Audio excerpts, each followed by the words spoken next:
Great. So welcome everyone. Glad to see you today to talk about writing skills for upper elementary children.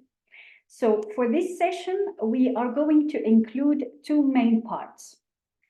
The first one will be related to developing children's mechanism of writing, and we will be focusing mainly on the sentence structure and language pattern. And the second part will be about children's process of writing. We will highlight the difference in terms of learning and language acquisition between the lower and upper elementary children. Of course, we had a session before where we dealt with lower elementary, and it's important to see the transition from lower elementary to upper elementary when it gets to writing skills. And we will go on for more practical parts, sharing with you some activities that could boost, of course, children writing skills. So the first part will be mechanism of writing. It could be introduced for lower elementary, but mainly upper elementary will find it also challenging for them. And it will help them to foster their language pattern, their language acquisition. And for the last part, the second part, will be focusing on the process of writing. So here, when we refer to the writing skill, we basically introduce the children to the mechanism of writing. And just to remind you, when we talked about the mechanism of writing, we talked about handwriting, spelling, sentence structure, punctuation, capitalization. These are the foundation. And lower elementary children are introduced daily and with a great focus to this mechanism of writing. So once they develop these necessary tools of writing, we go on further, introducing in depth the process of writing. It means, as we said before, this house to be built, we need to have tools. Let's say the mechanism of writing are the tools to build this house. And so how do we build the house? We are going to organize the work between the workers. We are going to build a layout, like an architecture who will be building a layout, who will be building the foundation, will be doing so with the upper elementary. From the mechanism of writing that I got, we are going now to focus more on helping them get the process of writing. So therefore, for upper elementary children, we'll be working in depth on the process to get them into critical analytical writing. And here, when I say critical analytical writing, I do not mean like the children are going to write really like we do at universities, long essays with, no, they are going, of course, to work on essays, paragraphs writing, but from a scientific way. It means from a structured way, in an analytical way. And so they are going to move from this creative writing that they already developed in the lower elementary to the critical analytical writing. That will be based on the process of writing. So as we boosted before the lower elementary children interest into writing, getting them to develop their creative writing, we will work now on helping them structure these creative thoughts. They build and they go on deeper into organizing ideas and organizing their writing in a formal way, following, of course, the process of writing and engaging them to elaborate more on what they write, building in a very scientific way a structure or a layout behind their writing. I don't know if you have noticed it and you worked with lower elementary children, for example, when you show them a picture and they start writing their creative writing, they will be fleshing out their thoughts. And this is common for all lower elementary children. It would carry on also for upper elementary, and sometimes you could see a child of upper elementary writing down everything that pops into his mind. And here we are going to intervene. It's great because what they are doing at first, they are brainstorming. We will get into that. They are fleshing out their thoughts. Now, on this point, with upper elementary, we are going to move on how to flesh out the thoughts in a structured way, how to structure these thoughts that you have already, and how to build this critical analytical writing. So to do so, we will need always to consider children's psychological characteristics. And for that, there is a difference between a lower elementary child and an upper elementary child in their process that should be, of course, considered. And here we are going to elaborate more on writing and working precisely with lower elementary children. You could see that these children are exposed to an environment where they have some materials, of course, and these materials are sensorial ones. So when we work with lower elementary children, we keep in mind that these children are coming from casa. They are coming from 3 to 6 to a new big environment. Now they have grown up. They are no longer these little ones in the casa. They have grown up and they move to another environment. So they are, of course, amazed to see this beautiful environment with a lot of materials, a lot of new material that would attract them. And we all know that Montessori materials are really captivating, attractive. So we cannot deny that. So they get fascinated to see these new materials on the shelves, and therefore the sensorial exploration through materials is still emphasized for lower elementary children. They still prove much interest getting new presentations to know new materials, so that they will carry on exploring. So the sensorial exploration is the foundation to ensure the passage toward abstraction. The more they get introduced to the material, the more they incarnate, the more they will be able later on to detach themselves from the material and to move on to the abstraction. So to get them to get into this abstract level, they need this sensorial material. And therefore, the lower elementary children are still exposed in a very sensorial way when it deals with whether it's in language, in maths, in many other fields, to the material. So because it allows them for sensorial exploration.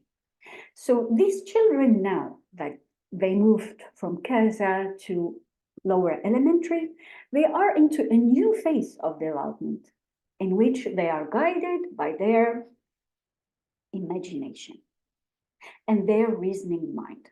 Of course, this lower elementary child has started already from casa at the age of 5, around the age of 5, to question, why is it raining? How is it raining? Why do we do that? Why do we do this?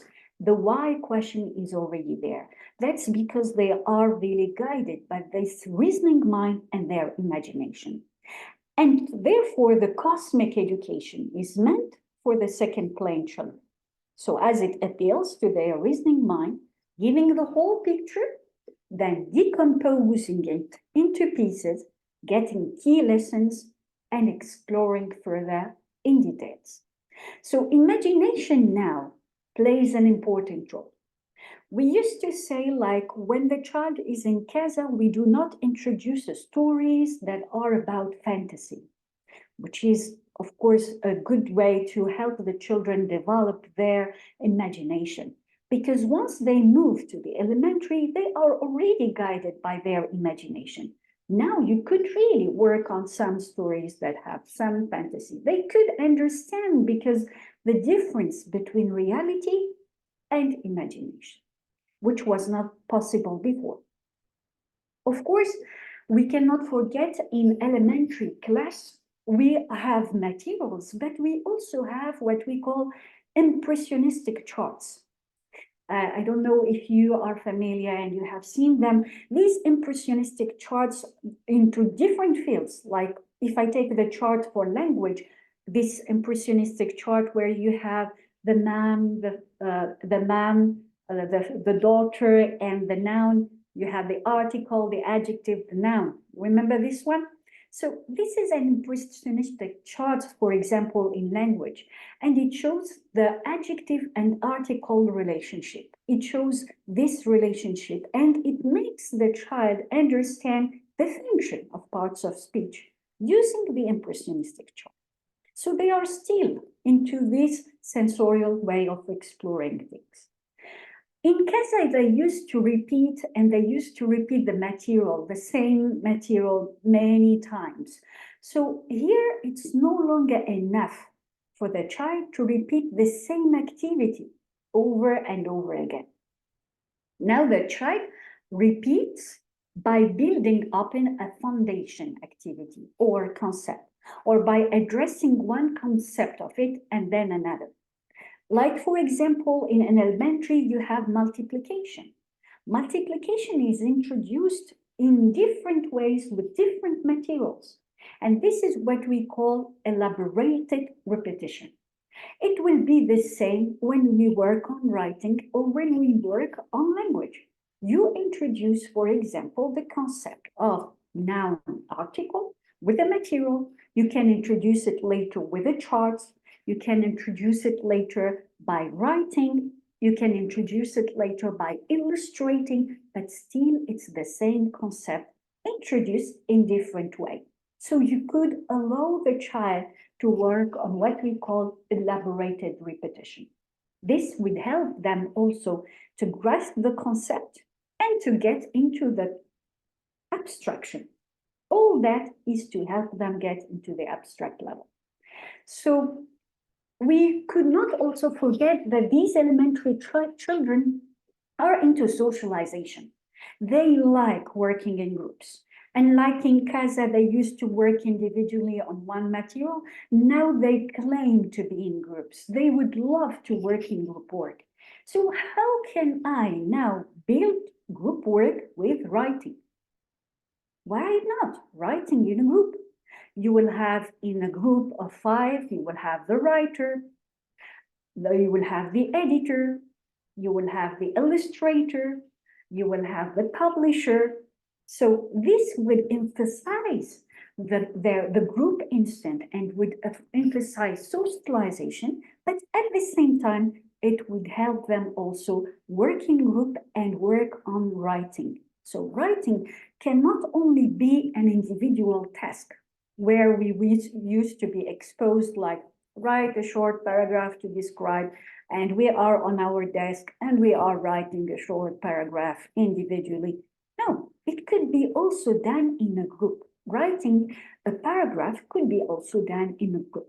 Once we understand the main components of paragraph, because once we understand that a paragraph is composed of different parts, we can divide, we can share, and hence we can work in groups also when it gets to writing. Also, we should recognize that these children, when they are coming from Casa, they were initiated on some presentations were initiated by the guides. So they are still not aware of what they have into the 6 to 12. Some materials are new for them. So planning and presentations initiated by guide, when it gets to reinforce the pattern of language, still emphasized. Giving children guidance on how to plan their work and how to organize, it's also essential. It also helps later on to help them organize their writing, making a writing plan as well, how to write a paragraph. These are skills that the lower elementary children will be exposed to, and they will be carrying on being exposed, developing it later when they get to the upper elementary. So these are basic things that the lower elementary are already built on. And considering these psychological characteristics, I tried to build a curriculum, a syllabus that is precisely for writing and that is precisely for lower elementary children. So what you see here is a sample of the program that I built to reinforce children lower elementary writing. So they are guided to explore more, going from simple to more complex and more challenging concepts, giving, of course, one difficulty at a time. So therefore, when it gets to writing skill, children of lower elementary will work on building the foundation and necessary tools.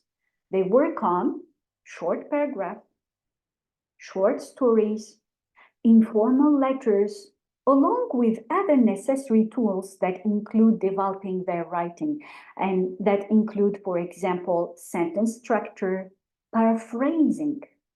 So to go and once they get that, they go on after to the main point, which is developing their process of writing. And this will be developing more for the upper elementary. So when you see and when you have a look at our program here or the program that I said, you can see that the children are already equipped and are already introduced to basic language patterns, basic language structure that would help them to write short paragraphs. So they are introduced to simple sentences, compound sentences, and to getting them to be introduced to complex sentences. By the end of lower elementary children, a child is expected, or we expect the child is able to enrich more the sentence and to make it compound, complex sentence. And once we get there, he is ready now to work on enriching a paragraph, making from a paragraph an essay, turning it into a structured way. So this is what we will be working on for now. We are going to focus basically on activities for lower and upper elementary, both are introduced to develop the mechanism of writing. And we will be focusing mainly now on activities to develop their structure, the sentence structure. So these are examples of activities we could introduce to develop a children's sentence structure and guide them into enriching their writing, making it longer with vivid images given for the reader. So for these activities, and I would need, of course, volunteers to participate with me to make these activities interactive and to help you, of course, understand how we present them with the lower and upper elementary. And basically, the main focus on these activities is to guide children into writing longer and more complex sentences, getting them ready to give more details in their writing.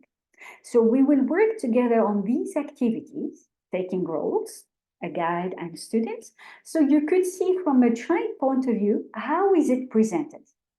Okay, so therefore I will need to have some participant for each activity.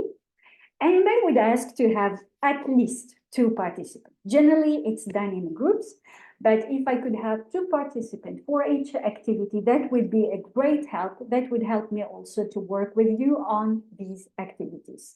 So the first activity we will be working on, the first one is called Create a Sentence Symbols.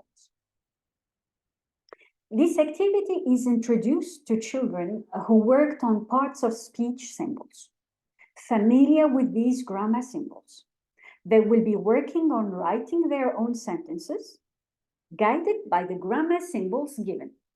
Okay, that's one of the activity to foster their creative writing, but also to help them to improve and to work on their style of writing.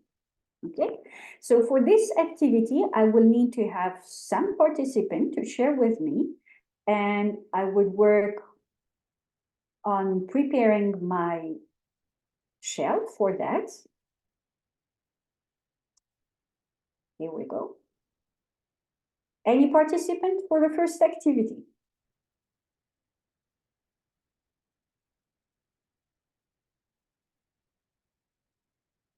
May I have? You can unmute and speak. It's okay. I can. Volunteer. Okay, great. Here we go. Can you all see my screen? Yes. Great. So we will start first with the first activity. We have different activities that I prepared. So with you, I'll be working Kuds, right? Yes. Yes. Yeah. So with you, Kuds, I'll be working on the first activity. So you are a child, I'm the guide, okay? And we are in the class and we will be working on what we call create a sentence symbols, okay? Okay. So I would say like, okay, would you come with me to the shelf? We will take our create a symbol card. We will need to take our grammar symbol box. We will need a marker and an eraser. Okay. So we put on the shelf. We come back. Great. Let's have a look at the first card. All right. Can you see the symbols that we have on the first card? Yes. Yeah, right. Do you please open the grammar symbol box? Great. Okay, let's have a look at the symbols on the card. Can you please tell me if I say it's a word that introduces a noun? What am I talking about here? Sorry, I can't hear you It's clearly. a word. It's a word. It's a word. It's a word that introduces a noun. Which symbol can I use for that? The black triangle.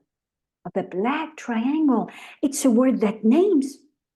This black triangle is a word that names. So it's a noun. No. Okay, let's take out the noun. All right. Oh, we take out the noun from the box. Let's put it on. Here we go. We have the noun. So I put it on. Now, if I tell you it's a word that introduces a noun, it comes before the noun. It initiates. Which symbol? The small one, the small triangle. Yeah, the small dark blue or light blue. Light blue. Exactly, that's it. So we will take the small one because this one is for article. Remember, it's a word that introduces the noun. It's an article. Now, if I tell you it's a word that tells me the action. Verb. That one is verb. Yeah, that's the verb, and the symbol is just here. So let's take it out. Great. Now, if I tell you it's a word that tells me what kind of noun is it, it helps me to describe it. Adjective. That's an adjective, and which one of it? The dark blue triangle. The dark blue triangle. Great. Now, what we will try to do is we will try to order these symbols according to the card that we have. So first we have an Article. here we have an article. Then we have an Adjective. that's it. So let's put the adjective here. And then we have A noun. yeah, and then it tells me the action. Certainly it's a verb. A verb. All right, and then I have another Article. article just here. So let's place it according to the symbols that we have, following the chart we have. And the last symbol we have A noun. a noun. Let's put it just here. Great. We built our symbols based on the chart that we have, based on the card we have. Okay, now what we will try to do is to find a sentence and to find words that could match each of the symbol. Okay? Okay. So let's just start. First, here we need an article. For example, all right, let's write it down here. Yeah. Then we need an adjective. Big. A big, yes. Then we will need a noun. Truck. Truck, yes. And after, I will need a verb. Crashed. Crashed. All right. Crashed. Trashed. Crashed. Crashed. Yeah. Crashed. Then I will need an article. Crashed. Tree. Crashed a tree. A tree. Let's have a look. We read our sentence. A big truck crashed a tree. Wonderful. Do you think that we have all necessary symbols here? We apply to all necessary symbols? Yes. Do you think that my sentence is meaningful? Might be. A big truck crashed a tree. Let's imagine like I'm the truck, you are the tree, and the big truck crashed the tree. All right, we can also perform it, right? It's meaningful. It gives me an event. This event is like the big truck crashed a tree. All right. Let's have a look. Does it start with a capital letter and ends with a full stop? Oh, it didn't start, but it should start with a capital letter. It should start. Here we have a capital letter. The article is already capitalized, and it should end with a full stop. Yes, it should end with a full stop. All right, so all that I need to do is to add a full stop here. Let's say I added a full stop. Okay. All right. Do you want to keep on writing in script, or you want to turn it into a cursive? I want to turn it into a cursive. Let's go on. So let's go on here. And of course, I will ask the child to work on writing it in cursive. I hope I have here the pattern for cursive writing. Cursive. I think that's the one on top of, yeah, yes, that one. Yep. Okay, we can use this one. Yeah. All right. Okay.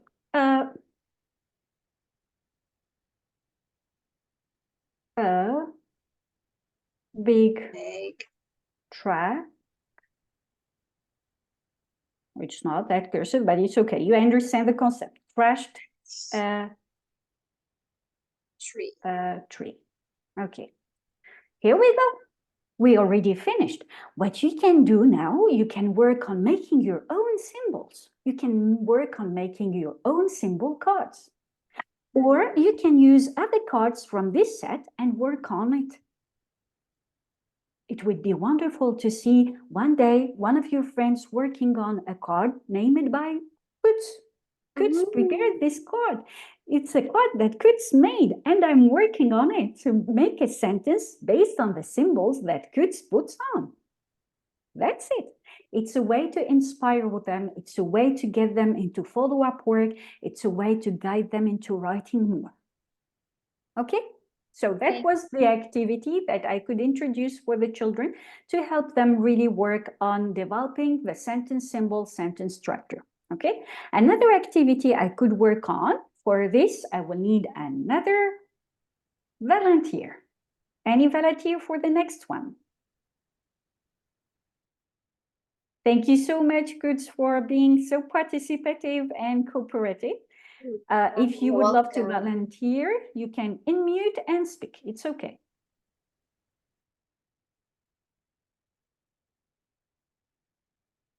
Yes. I'm volunteered, yes.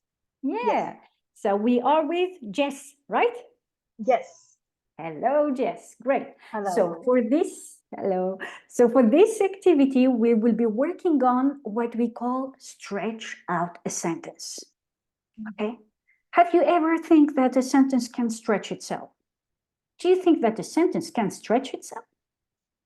Maybe she felt like a bit bored and she would love to exercise and to stretch a bit her muscles and to make it longer, because these sentences, they are really compacted, they are very small, and they would love to grow up just like you. You would love to grow up and to be bigger and to really get muscles.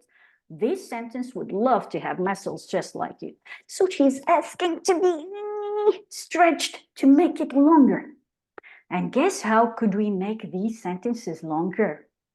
We will need to go to our shelf and we will need to get some materials that would help us to help these sentences stretch out. Okay, so let's go Jess to the shelf and let's take out. So I go with Jess to the shelf, I take out the logical sentence analysis box, questions only, okay? I take out, stretch out the sentence card. This is an example of the cards I make, okay? I take out a marker and an eraser because the cards are laminated. That's why I could write on the marker on them and I could after erase. This would give the floor for the child for self-confidence. Otherwise, you could also ask the child whether he prefers to write straight away on the card or he prefers to write them down. It's the choice also to be given. Now we got the materials, we came back, so I asked Jess to pick up a card and we picked this card. So Jess, could you please read the card? Just read the phrase that we have.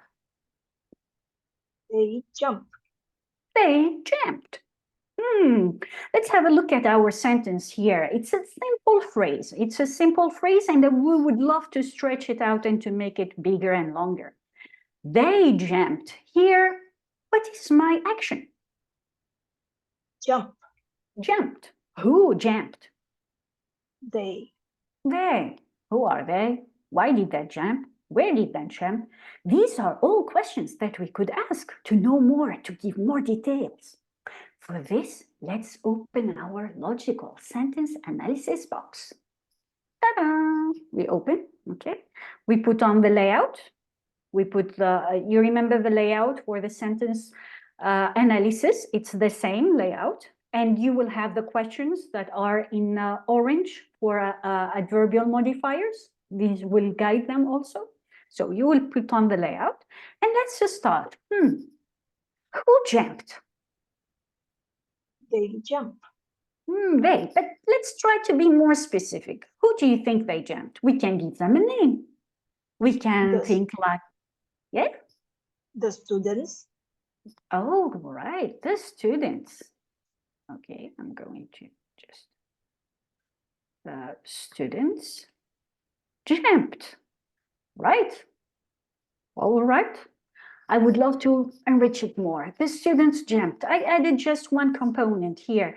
The student jumped what? Can I really use what here? Is it a transitive verb where I could use what to give a direct object? The student jumped. Trampoline. The student jumped? Jumped on the trampoline. On the trampoline. Oh, here you are giving me to answer the question about where, right?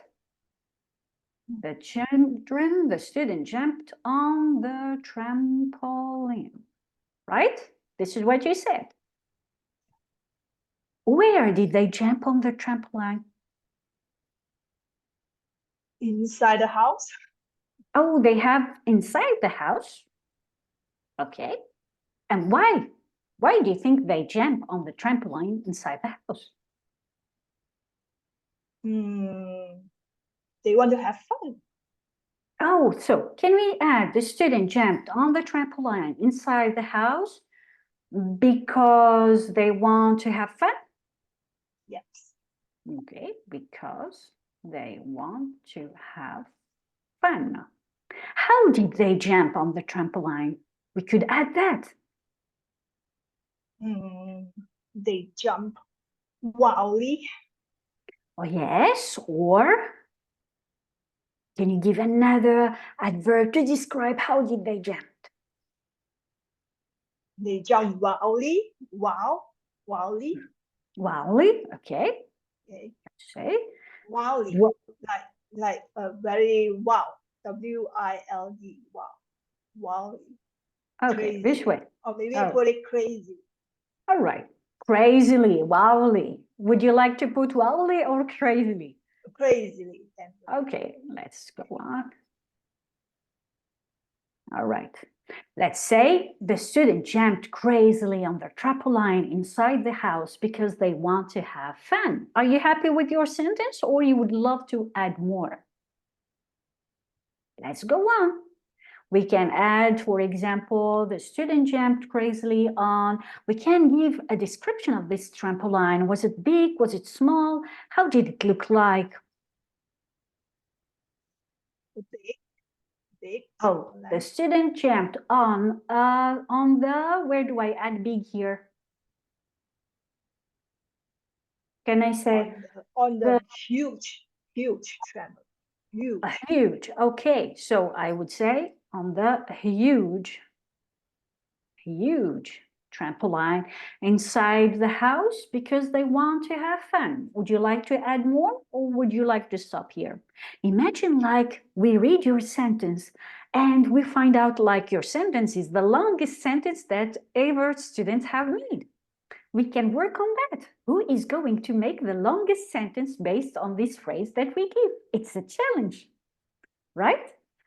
Would you like to stop here or you would love to make it longer? Make it longer. Longer? Let's go. Oh. The student jumped crazily on the huge trampoline inside the house because they want to have fun. We can go on giving more precise description about the nouns that we have. Here, the nouns we have students. Other nouns we have house. We can work on these two. In the spooky house. In the spooky. How do you spell it? Could you help me? SPOOKY.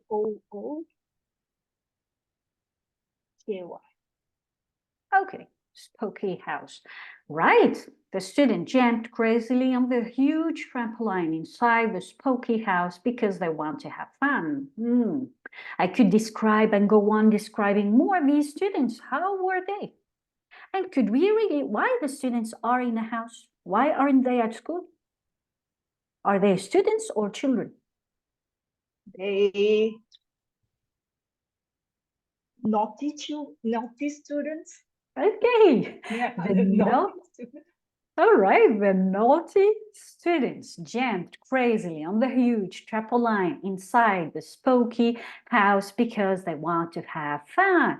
Have a look how you made it. Congratulations. I could really ask you to carry on if you want, but so far have a look from the simple phrase how you turn it on to be a long sentence. And now the children will go on. I could ask the child to say, would you like to carry on making it longer? Would you like to take another card and work on it? Would you like to challenge yourself and make longer sentences based on these phrases that we have? The floor is yours. I could also ask the child, after making your sentence longer, would you like to work on symbolizing it?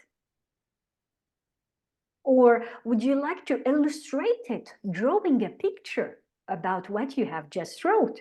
This would motivate the children to go further into a follow-up work and to really reinforce more their work. So far, so good? So thank you so much for joining me into this activity. Thank you. So here I would ask the child either to carry on building the sentence on her own or finding another card or trying to illustrate drawing. And I just put the materials after back to the shelf and I carry on with another activity.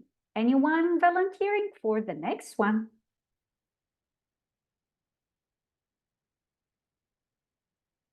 I need a volunteer for the next activity we have.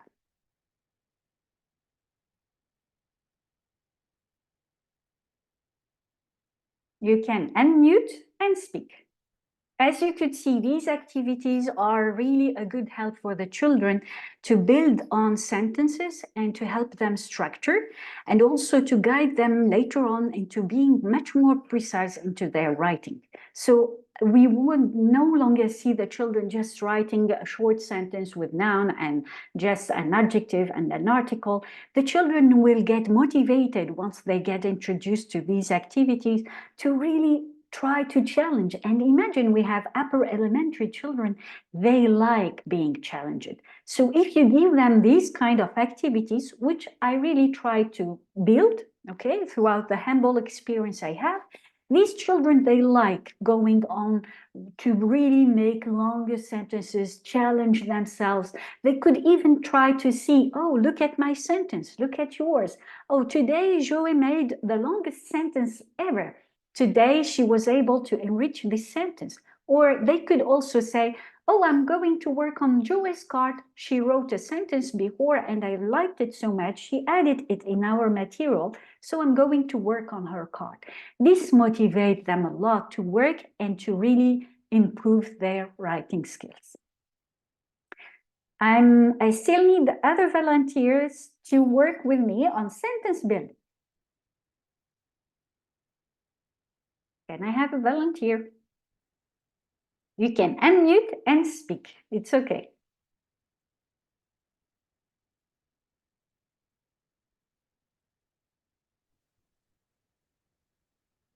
Hi. Thank you. Yes. Who is volunteering with me? Anusha. Anusha. Yes. Hi, Anusha. So for this activity, we are going to work on sentence building.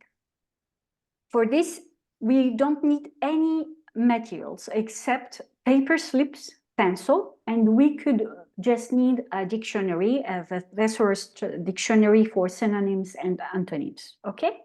So for that, we are going to start just with a simple sentence that I'm going to start with you.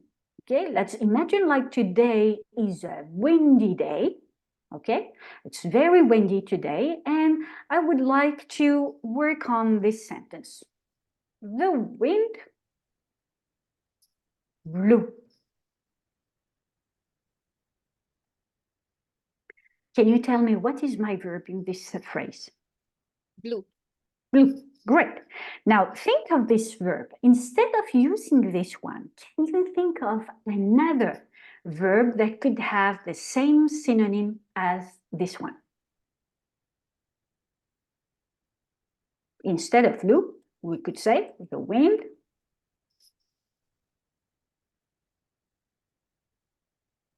any verb that would be indicating the movement of the wind, the sound of the wind.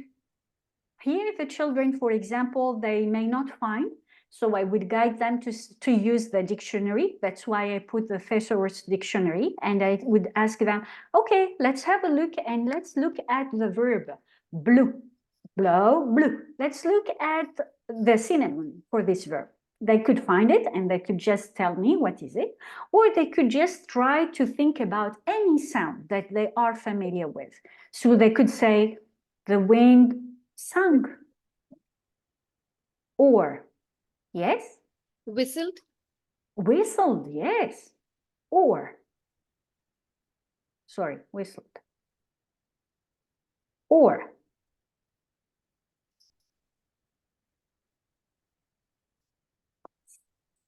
Whizzed. yeah, or, Whispered. whispered, yeah, or they could say,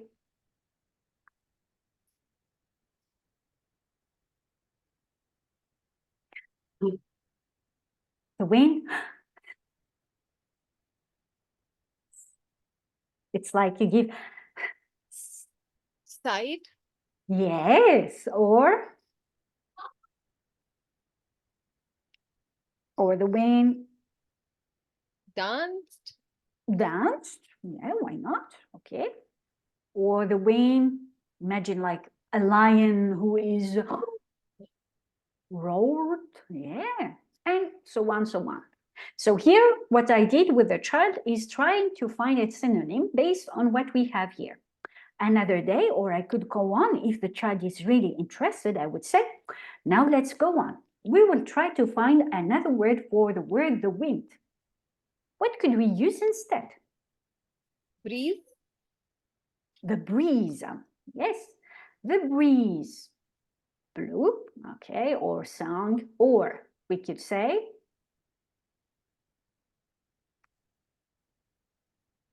the breeze. We could also say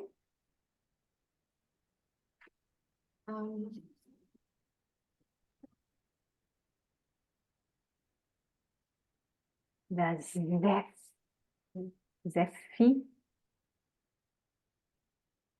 zephyr. We could also use that. Or imagine like it's a very, very big wind, and this wind is really destructive. It's like a hurry. Hurricane. Yes, yes, exactly. Thank you. And so on, so on, so on. So what I did here is, it's what we call squeeze the child's mind. It's like challenge. The upper elementary, they need that. They need this, and they will find it really very challenging for them. And every time I use this word with them, oh, let's squeeze it and let's find more. And they are happy every time they find out more adverbs or more nouns or more synonyms. They are very happy to go on. And sometimes they are also using it, as we said before, when we have a new word, they would go on and share it in the circle time, saying like, today I found out in the dictionary another synonym for this word, and they could share it. And here we will enrich the children vocabulary, but they will also use it later on when it gets to their writing. So these are techniques, tools to give to help the children work not only on vocabulary, but also to help them work on paraphrasing later on and the process of writing too. Now I try to deal with that. I would say, okay, the wind blew. Let's think about using an adjective or an adverb to our phrase here. How can I use the adjective? Let's try to think about the wind. What kind of wind? The fierce wind. Yeah, the fierce, let's say the fierce wind, or Fierce. F-I-E-R-C-E. Fierce. F-I-C-E, R-C-E. E. okay, yeah. F-I-E-R. Oh C. yeah, the fierce, okay, yeah. Sorry, the fierce wind, yes. What else? Road. Road wildly. Road widely, right, Wild. W-I-L-D. widely. Wildly. Yes, here we go. So the fierce wind roared wildly, and here we are going to really work on enriching it, either adding an adjective or adding an adverb. I could go on adding phrases. So I could say the west wind, for example, blew strongly. Or I could add another adverb here, and I could add and work on adding adverbial modifiers as we were introduced to adverbial modifiers. So I could say, for example, the fierce wind that roared 2 weeks ago is coming back again this week.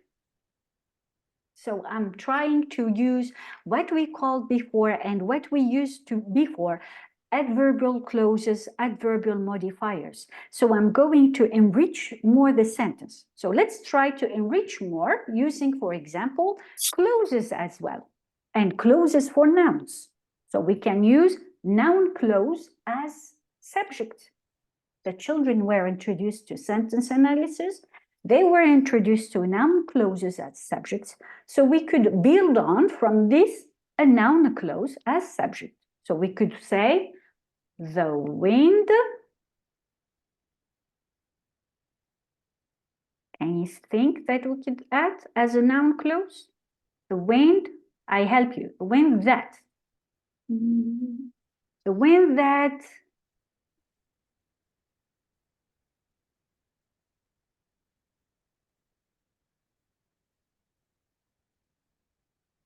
Do you need my help?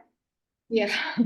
Okay, so here I'm going to introduce a noun clause to my sentence. So I'm going basically to describe the wind, but instead of using an adjective, as we did before, using the fierce wind or the, as you said, the big wind, we are going to use a clause, a noun clause. So to use a clause, we are going to use a relative pronoun here. The wind that, the wind which, the wind that I heard, okay, blew strongly. The wind that I saw blew strongly. The wind which was 2 miles far from us came and invaded our city. You see, so I'm going to enrich it more this time, adding not only adjectives or adverbs as we did before, but adding this time clauses. So the children were introduced to simple sentences, but they were also introduced to long sentences, to complex sentences. So they are introduced to clauses. And here we can use a clause like the clause of noun, the wind that, anything? The wind that blew toppled some trees. The wind that Blew toppled some trees. on the top of the trees. The wind that blew toppled to topple to Toppled, Topple. L-E. Toppled past tense. Toppled, yes, toppled, yes. Some trees. Some trees, yeah. I mean, I know this is different. So the wind that blew toppled some trees. Yes, why not? It's okay. These are, of course, from a child perspective, he would come up with different words rather than ours because we are enriching it here between adults. But for the children, if they were introduced to this kind of vocabulary, of course they would use it. The wind that blew topped some trees. And here I'm trying to use the child's vocabulary so you could see it from the child's point of view, and you also would see how you could improve the child's vocabulary as well. So here I added a clause, the wind that blew toppled some trees. That's fine. So far, so good. And I could carry on building on more clauses with the child. So here it's no longer adding adjective or adverbs, it's adding rather clauses and adding adverbial clauses as they were introduced, as we said, to sentences, and they were introduced to complex sentence. So far, so good? Nice. Is it all in the same activity? No, these are different activities, as I said before. So they are different activities and we could do it on different days. For example, the first day, I would ask the child to add adjective adverb. And then as I see that the child is progressing more, he was introduced to clauses. I could add another day, I would take the same sentence and work on clauses. So it depends on the progress and on the presentations I gave to the child. But of course, not all these presentations on one day. Of course, on different days. Yeah. But you're using the same sentence to continue. Yes, yes. That's I use the easy. same sentence for a reason, which is like the children will get to know that this sentence that we started with, it's getting to be now much more longer and it's getting to be much more sophisticated. So they are really using this sentence and they will also compare. So they see this is how we started with this sentence and this is how it became. So they see the progress behind it. And this motivates them to write more. Now you would no longer have a child who would be saying like, okay, I wrote, like you give him a topic, he would answer just the topic and he would say, finished, I'm done. I think you experienced that and you have seen many children doing so. So it won't be the case here because the children would be working, as I said before, on enriching, and these activities will help them enrich their sentences more and more. Yeah. Oh, thank you. Yeah. So I will go back sharing my screen and sharing the presentation back to the presentation so you could see also where did we stop in our work. Here we go.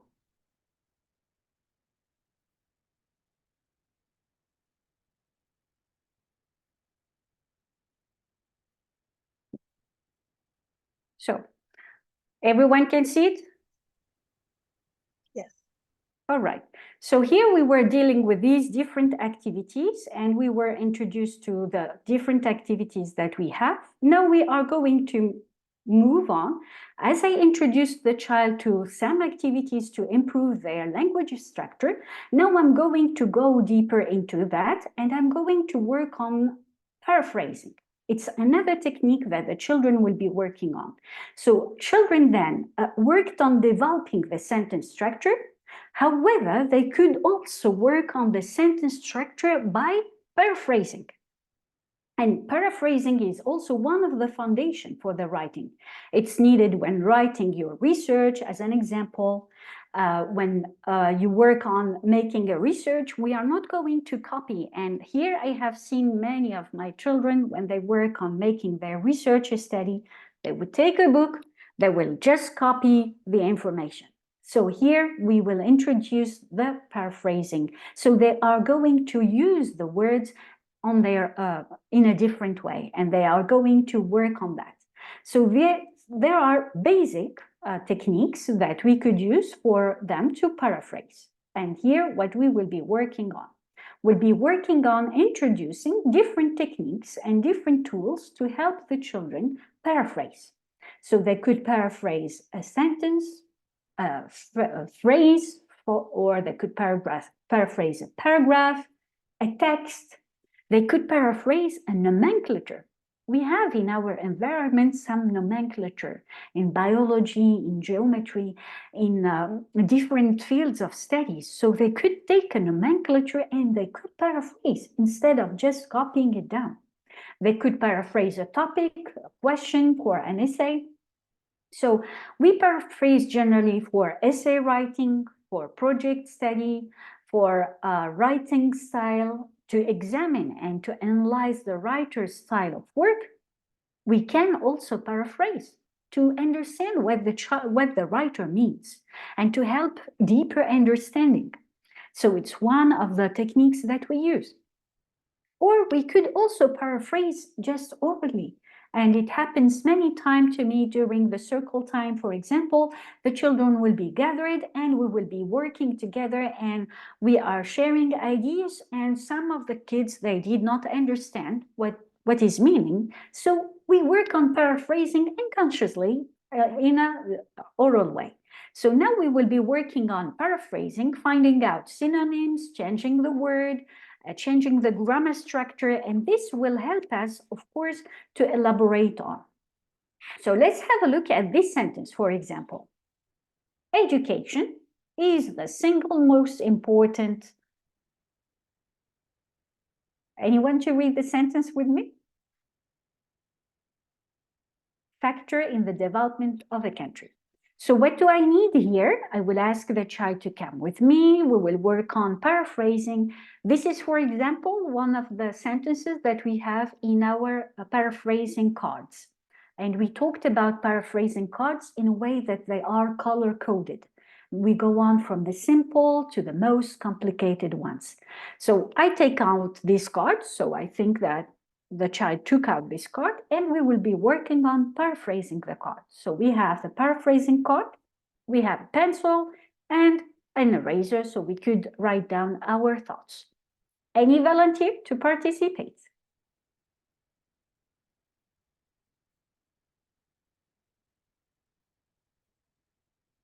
Someone to participate with this activity? Otherwise, I will be picking up.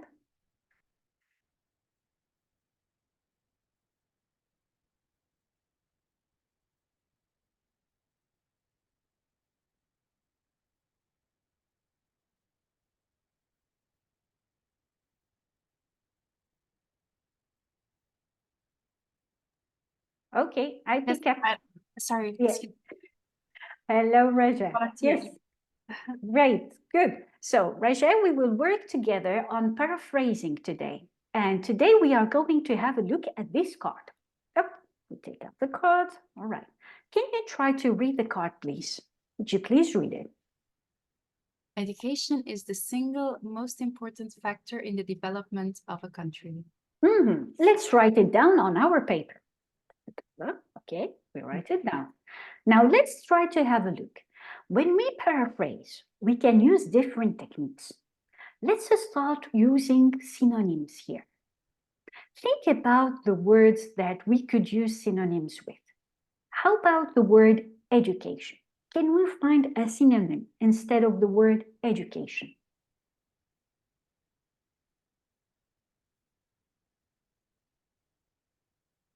Study, Studies, yes, let's write it down. Okay, any other synonym that we could use? mm,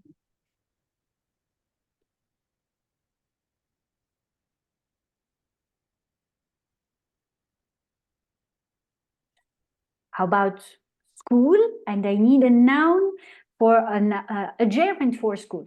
School, sorry, school, and a gerund for it. School, schooling. schooling. We can use that. Schooling, studies. All right, let's write them down.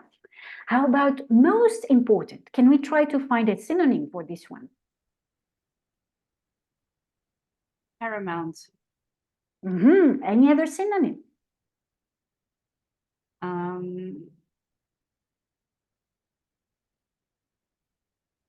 Most important.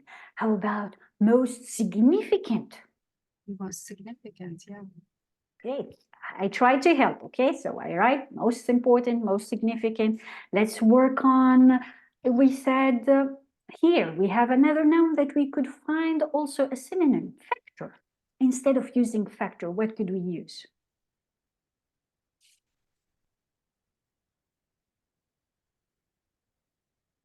Could be element, aspect, right?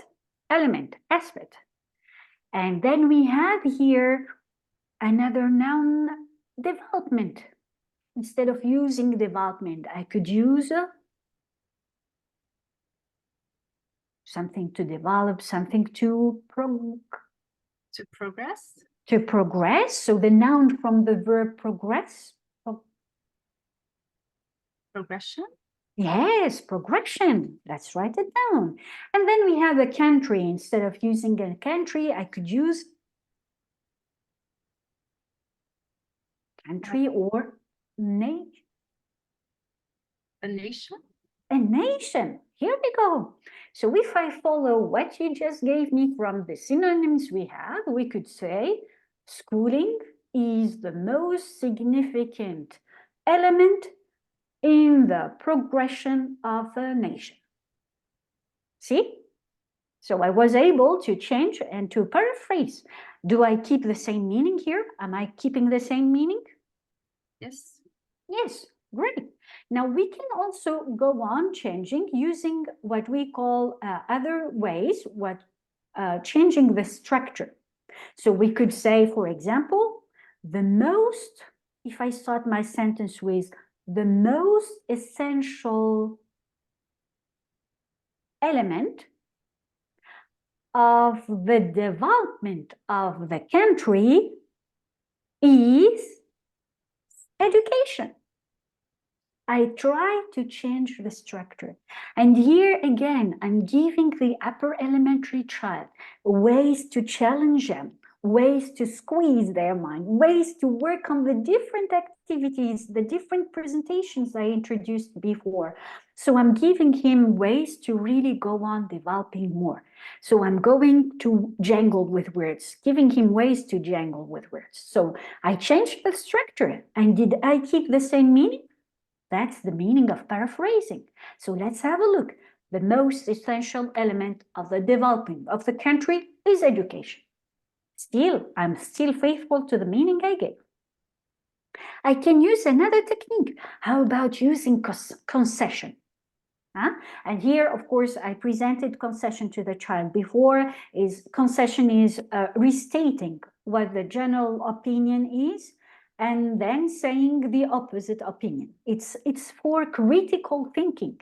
And remember, we are helping these upper elementary children develop their critical thinking.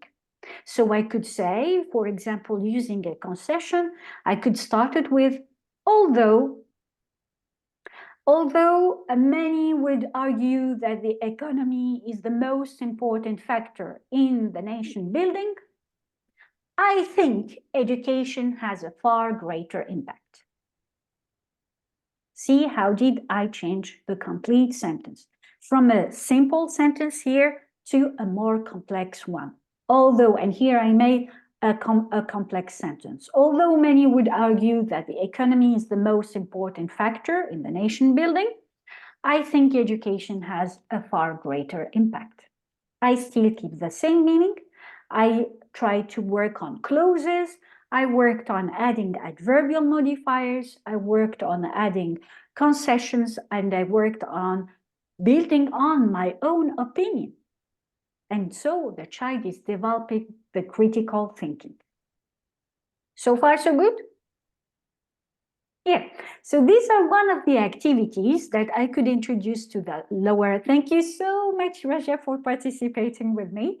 So that was one of the activities that I could use for paraphrasing, and never hesitate to prepare different paraphrasing sets with different colors and engage them into that. And you can make it even in a different way. If you don't have time to make really paraphrasing sets, you can also direct them to the library. You can do what we said before, a book of reference. And on this book, you put it on the shelf, on the library shelf. And you could, for example, use a small guiding notes like these ones, okay? So you will just select from the book. You will put a note like that on the book, and you would say, page number 28, paragraph 3, challenge of the day. Paraphrase. The upper elementary love that. Whenever I do it in a very, let's say, challenging way. So I would take a small, let's say, piece of paper, colorful one preferably. I would write the number of the page. I would write the number of paragraph, and I would put it on the book. And during the circle time, I would say, okay, in our book today, we have a new paraphrasing set that you could work on. Try to find it. So they will try to look at it, as it's very thin. So they need really to look and to open the book and to look. Oh, then they found it. Then they go on finding the paragraph and they work on paraphrasing. And they could share it after, during the circle time, how they changed the paragraph and how they changed it using their own words. And here it's also useful for working on the writer's style of writing. So they could also say, this is the way we try to paraphrase it based on the writing that we have. So these are, of course, when we work with upper elementary children, these activities are tools needed for the upper elementary child to build on later on complex and sophisticated writing passages. So these materials are introduced before as the grammar symbols, were used in the previous activities as, you could say, passage toward abstraction. So I'm not really using the materials, the symbols, in a sensorial way. I'm using it in an abstract way. So based on these symbols, I'm going to think and make a sentence. This is a passage toward abstraction. So that's because the upper elementary children now will be referring to the material as error control rather than as sensorial exploration. And you have seen maybe in your class with the 9 to 12 children, they are no longer into material that much. They would love to go further than that. And therefore, we cannot say that in 9 to 12, we don't use materials at all. This is just a myth. Okay, in 9 to 12, we carry on using the material, but not in a sensorial exploration. We use it for error control. So in the 9 to 12, materials become a resource to which the child can refer in order to confirm the abstract word that is occurring. So exploration involves paper and pencil or various references more than just manipulative material. So they would explore, as we could see here. We did not really use any materials when we introduced these different cards. So we were using a paper and a pencil. The exploration is coming from the different, let's say, syllabus that have been introduced before. So how am I going to turn them and using them in an elaborative way to explore? So the 9 to 12 children tend to be aware also of where they are going, how they are going to get things. They already know this material. And if you ask a 9 to 12 child to go on, let's have a look at this material. I used it many times. I know how to use this material. Can you go and use this material? I know how to use it. Okay, so in this case, I'm going to say, instead of saying use this material, I'm going to start, okay, we'll be working on multiplication. I'll be giving a long multiplication, okay? Let's say up to a million, all right? And multiplied by 4 digits. And I would say, can you work on it abstractly? The child would work on, and then he would come back and he would tell me, oh, I finished. Now let's try to correct. Sure, we're going to correct it. Let's take our material, the checkerboard, and check to correct. So the material here is used to correct the information. It's used as control of error. It's no longer used for in a sensorial way. And the 9 to 12 children tend to be aware also of that. So they go on asking for greater work, asking for big work, and asking for really going out. It's one of the things that they ask for. So they will try to go on building on that. They plan and implement long-term projects. They are capable of efficiently organizing a group so that the maximum mileage is extracted from the ability of each members. So when they work in a group, for example, you could see that they are able to organize themselves. When you introduce a big work, a big project, they would say, oh, I'm going to find out this. I'm going to illustrate this. I'm going to write down this. And they are into this big work. So therefore, they need to be challenged. And also we need to keep in mind that these 9 to 12 will be moving later to the middle school. So we will need also to work on preparing them and preparing them for test taking, preparing them to include formalities on how to sit for the test. And in other sessions, we will be working, for example, in my school, I was asked to prepare the children to sit for the Cambridge exam. How do I prepare my children to sit for the Cambridge exam? Keeping in mind that we are in a Montessori class, using the Montessori principles to introduce test taking. This is also another session that we could dig deeper into, and I could help you to work on it. So these children now, these upper elementary children, they have in mind many thoughts, many activities. They are guided not only by their physical stamina, but by also their intellectual stamina.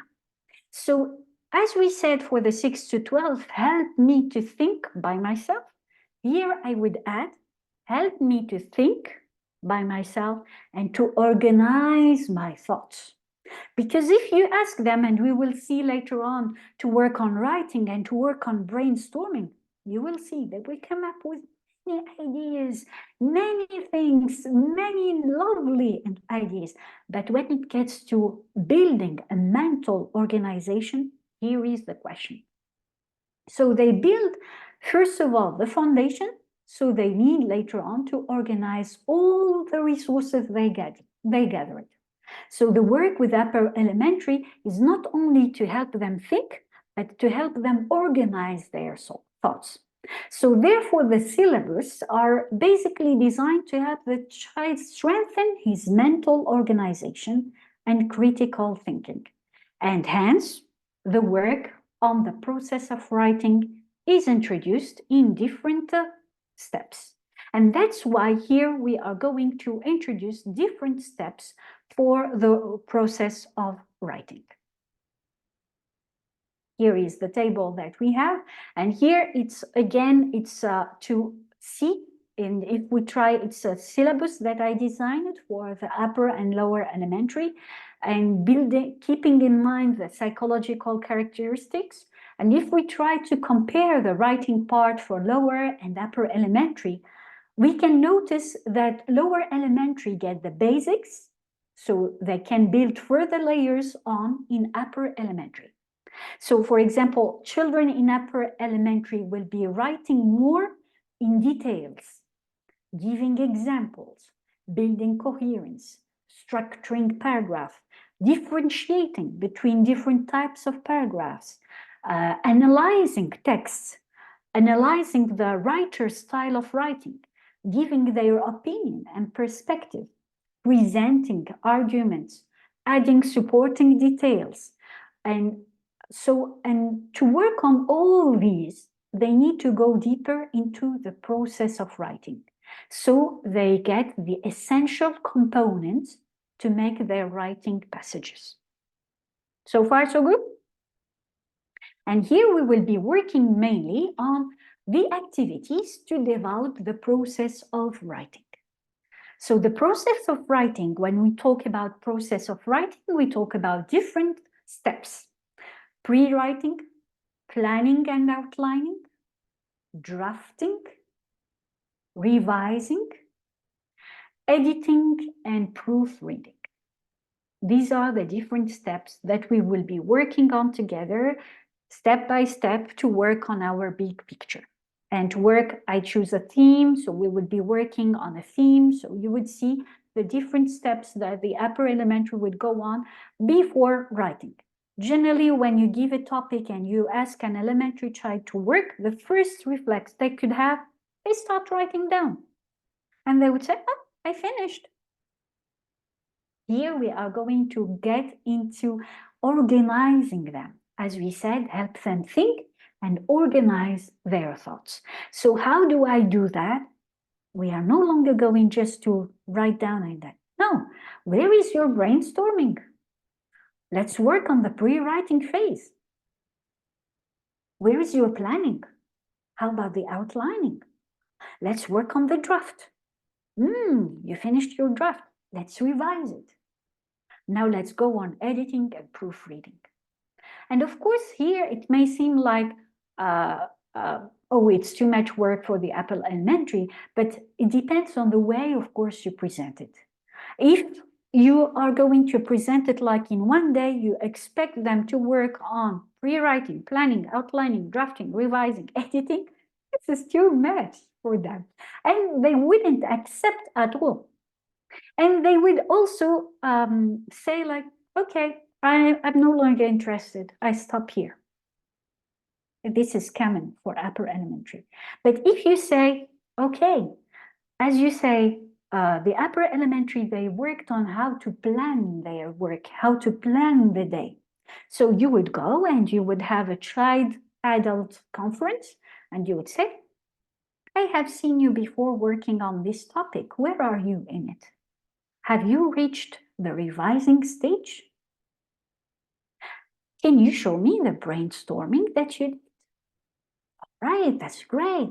When would you like to start working on planning and outlining it? I set a date with him. That's okay. Even when we work on paragraph writing and we will see that a paragraph has different components, we can say, you are not supposed to finish the whole paragraph the same day. The child could come back saying like, I finished my topic sentence starter. I find it really very hard, but I was able to find a very good topic sentence starter. And this is an achievement in itself. If you get an upper elementary child coming back saying like, look at my sentence starter, how it looks like. I tried to make it and I tried to build it, and I did it by myself. And of course, I will share with you some techniques to build it. So they can start challenging themselves on, once you introduce, how many pages they were able to write. Others, they could just answer the questions or the topic given without going into details. Okay? And here is our role as guide, is to boost their interest toward writing, not to make them complete and compete according to the number of pages, nor to get them into just answering the topic, but we work on helping them organizing their thoughts, structure, and build a layout for their writing. They are not obliged, as I said, to finish writing about a topic they have chosen the same day. Once they structure, they build the layout, they can decompose it into different days. So paragraphs also, once they structure, they write, and they can even plan how many paragraphs they write, which paragraph to start with, how to make their introduction or the topic sentence. So therefore, these activities that I'm going to share with you are steps and are necessary steps that would help the upper elementary children to go on writing in a structured way. So the basic writing skills, we will work, for example, on narrative writing projects. Here, it's our project together. It's narrative technique. I introduced the children, for example, to narrative paragraphs. And when I say narrative paragraph, it's a paragraph where there are sequences of events. I'm telling sequences of events. It's personal information I'm giving. So we will be working on that. And our project will be Lend a Hand. Okay, so we will work on the brainstorming web, the planning, and the pre-writing graphic organizer. And I'll be happy to share with you the resources I made to help my children work on these different steps. So here we have the brainstorming web. This is a layout for the brainstorming web. And this, for example, is a chart that I laminate, I print, I laminate, and I put it with my writing folder. So the child can understand how the writing, the brainstorming work. And so I explain the idea for the brainstorming. It means I flesh out my thoughts. I write them in a way without thinking, without organizing. I just write them the way I think without any pre-organization. And I give the floor to my thoughts to invade the paper, and I write them down. It's like I have here a main topic. So I go on, I have a main topic, and I decode it, and I try to structure it. On the main topic in itself, I have already 3 detailed points, or 3 points to work on here. So related topic 1, related topic 2, related topic 3. These are what we call supporting details. So I write my topic sentence, and on my topic sentence, I have 3 basic supporting details that would support this topic sentence. And so the related topic, for each related topic, I try also to give related topic sub-details about it. Let's say, for example, I want to go to the restaurant. The main topic here, going to the restaurant. The related topics to it. What could be the related topics to going to a restaurant?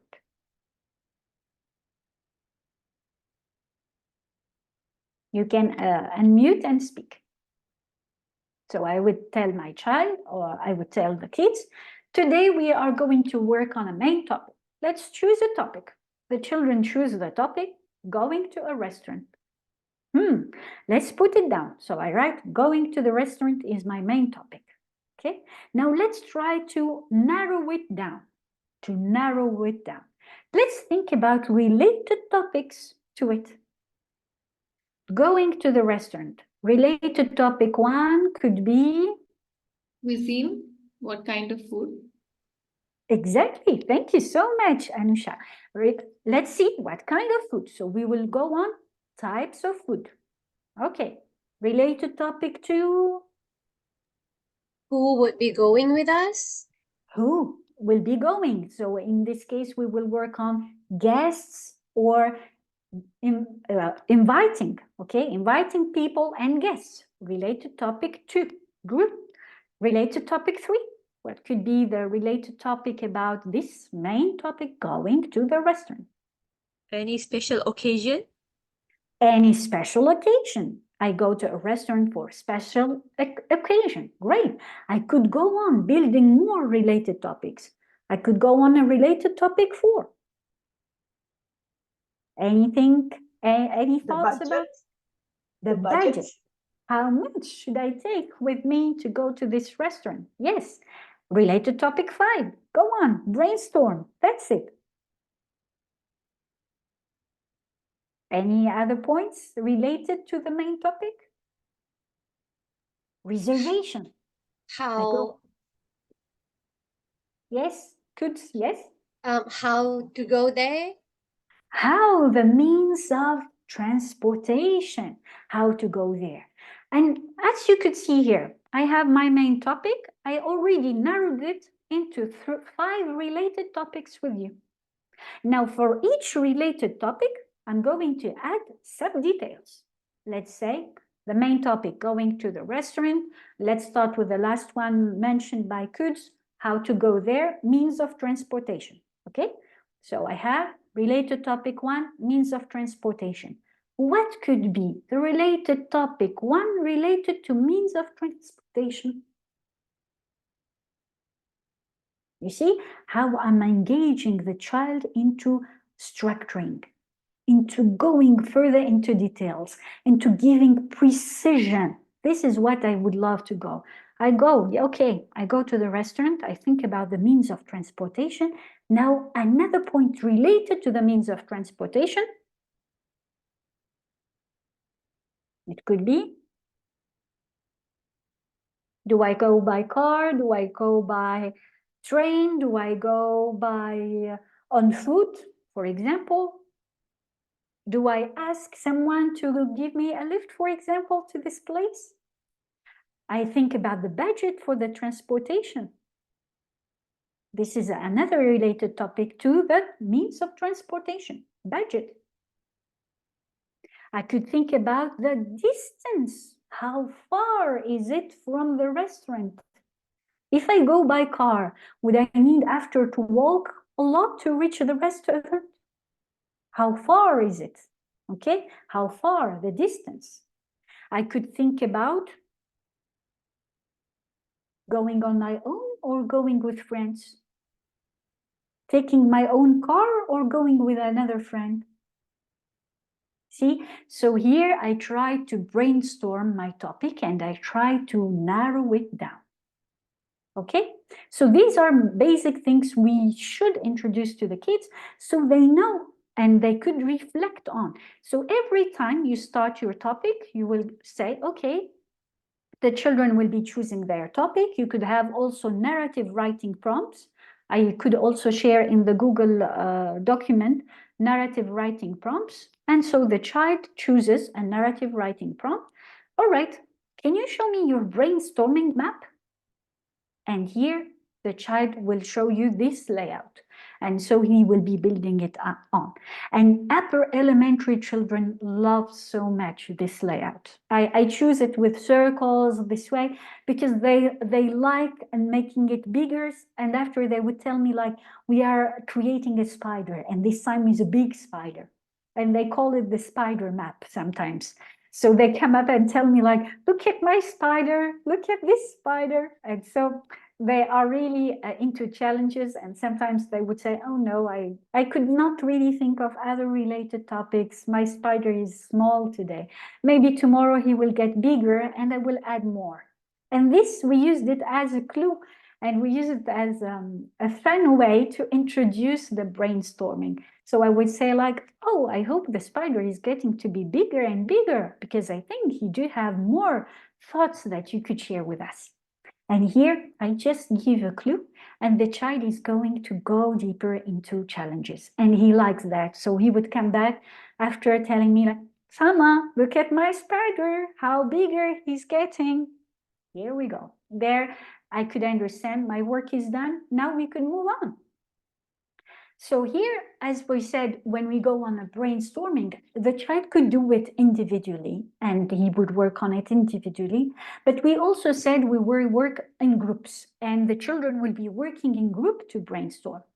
And sometimes, this is what I experienced. The first time I started brainstorming, it was a whole mess because everyone was speaking at the same time and I couldn't really catch them when they say, and I couldn't write all the thoughts. And I was like, oh, okay, hold on. We need to set rules for brainstorming. Even for brainstorming, we need to set rules. Because the aim is really to generate many ideas as quickly as possible and to involve the group, but also the aim is to build consensus. So we will work together on building a consensus. And sometimes if you ask the children to go on brainstorming, I don't know if you experienced that, but you could find some children, they are into their corner, they are brainstorming. Okay, Salma, we are brainstorming. 10 minutes after. So, have you finished? No, not yet. We are still brainstorming. Okay. 30 minutes after. Have you finished? No. We are developing it more. Okay. 40 minutes after. It's no longer the case for brainstorming. I could understand that these children are not brainstorming the topic. They are brainstorming what they did yesterday or what they did the day before. So I need to intervene and I need to see, okay, to say, okay, can you show me your brainstorming map? And here I realize, oh, the spider has only 2 legs, only 2 related topics. How could we work? We spent 45 minutes and we have only 2 legs. Okay, I don't think that the spider is very happy.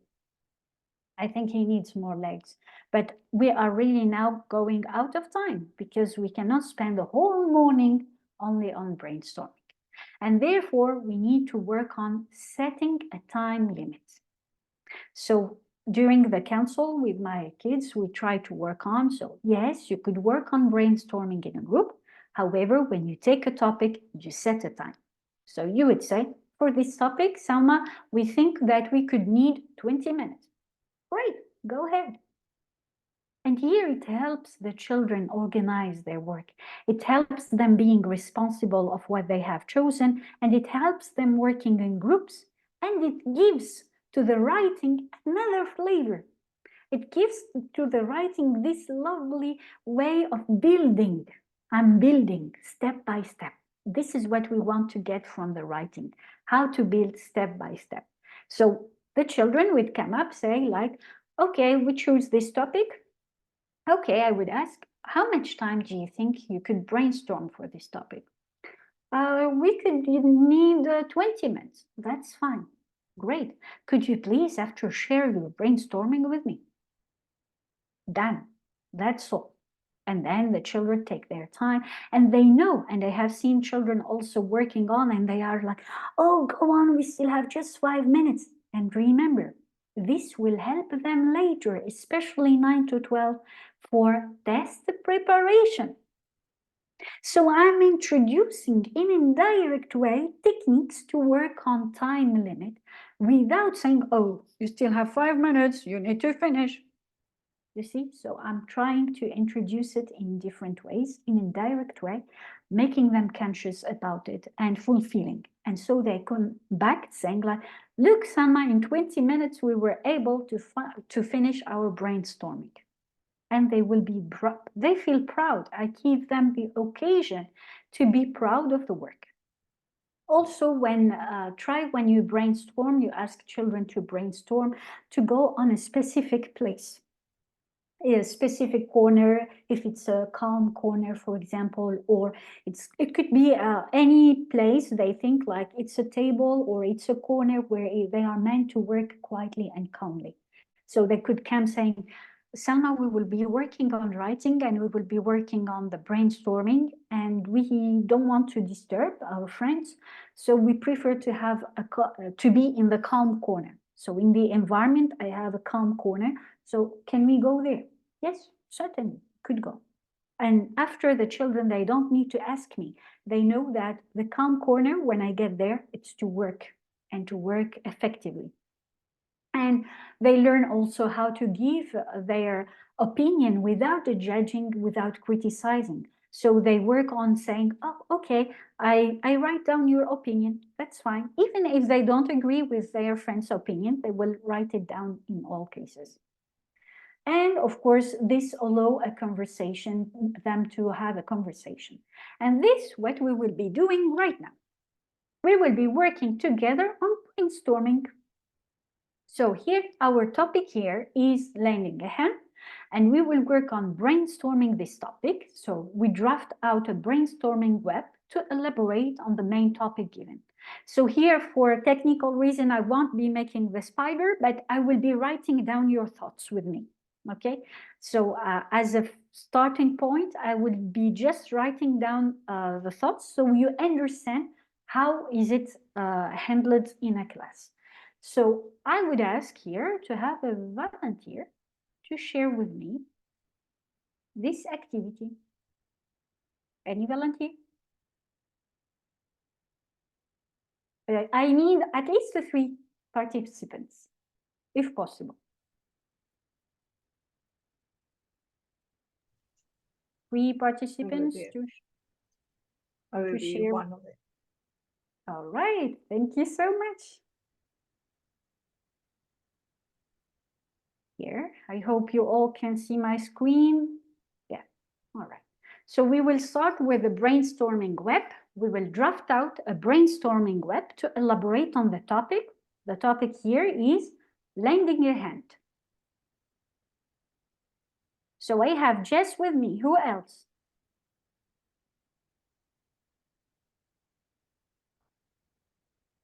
Who would love to participate with me?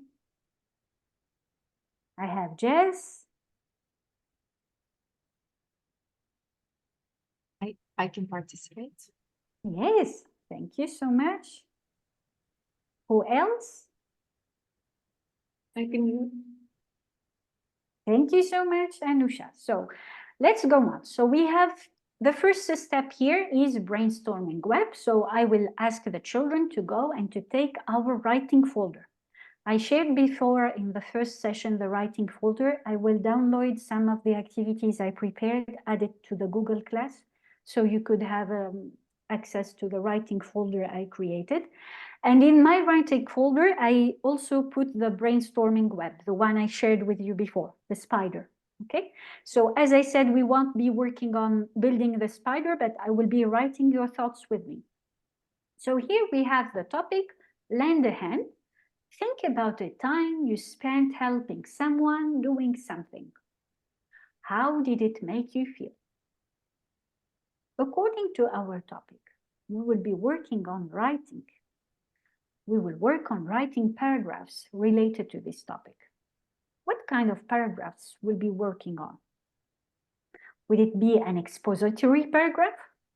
Would it be an informative paragraph? Would it be narrative paragraphs? So throughout the topic here, we could see that we will be working on narrative writing. Okay, so we will give on some information about ourselves, but we will also give on different steps and different events that happen. So it's a narrative writing. Now let's have a look. Lending a hand. When I say lending a hand, what does it mean to you? What does the word lending a hand mean? Helping someone. Okay, one at a time. Remember when we brainstorm?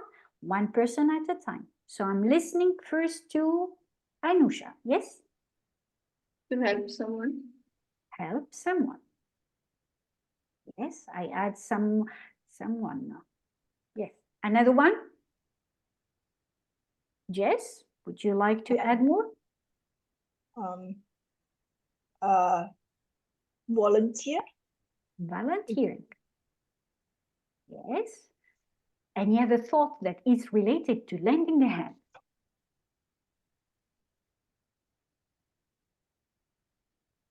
If I want to find a synonym for this word lending a hand, what could I replace it with?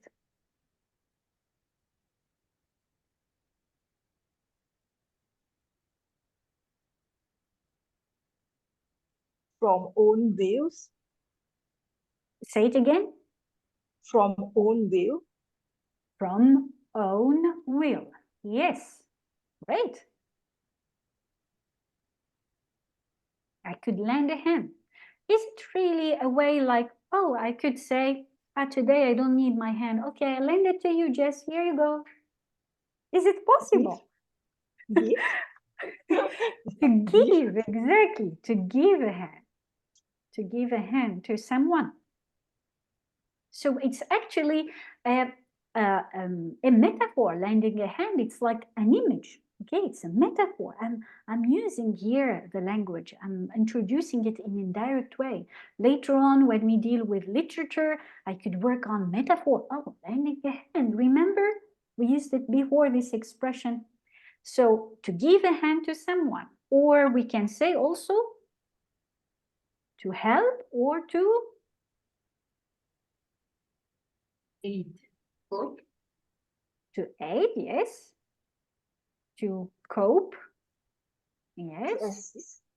To assist, yes. That's brainstorming, yes. To support. To support, and so on, so on, so on. Okay, so far so good. I lend a hand, I support. So think about the time I spent supporting someone doing something.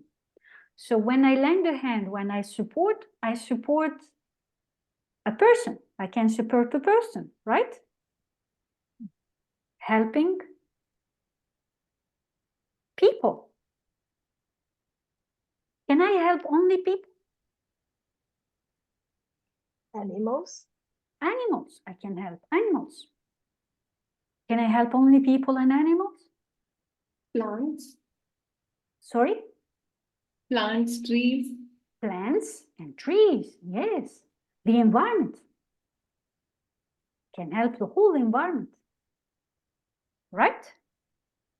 I can help people, animals, plants, trees, environment.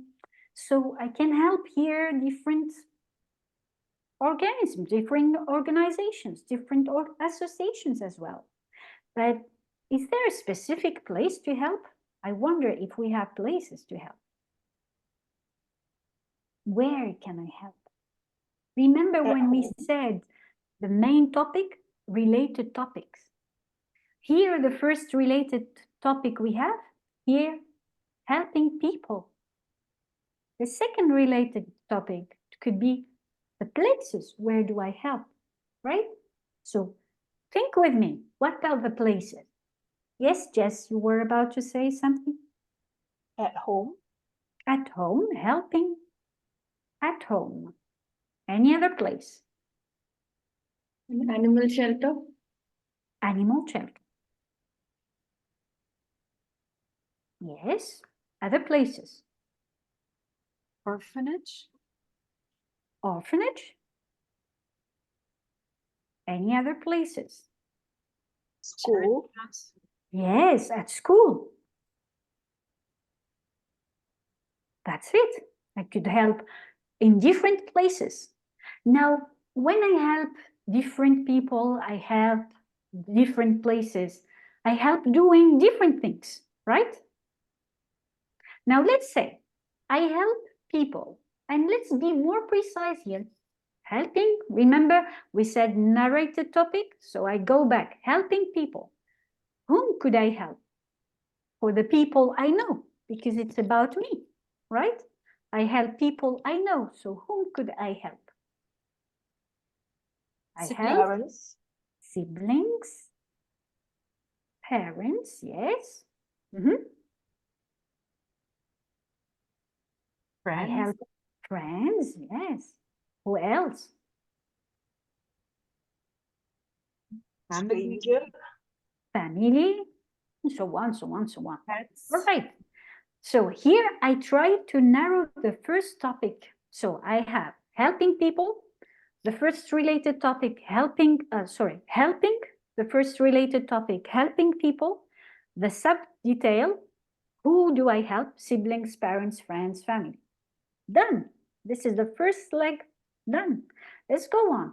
Helping different places. Now, Let's think about helping people, helping my siblings. Where? At home? With I could school, at school. My parents, where do I help them? at home, At home. My friends, where do I help them?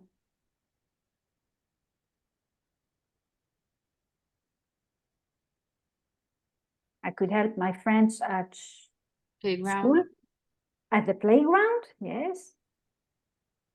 Okay, here we go. So let's see this. Okay, so I helped my parents at home. Now I helped my parents at home doing what? I go on being more specific. Think about a time you helped your parent doing something. What did you help them doing at home? Cooking. Sorry? Cooking. Preparing. Yes. So dinner. I helped. Here I have my parents, and then we have cooking. I helped. Who did you help? You think about, and what did you do? I helped My mother. another, my mother doing what? Cutting the vegetables. Cutting the vegetables. Okay, another one. I helped. Who did you help? my brother with homework, My brother with homework. All right. So I helped my parents cooking. Where did you help them cooking? kitchen, In the, yes, Jess, in the kitchen. In the kitchen.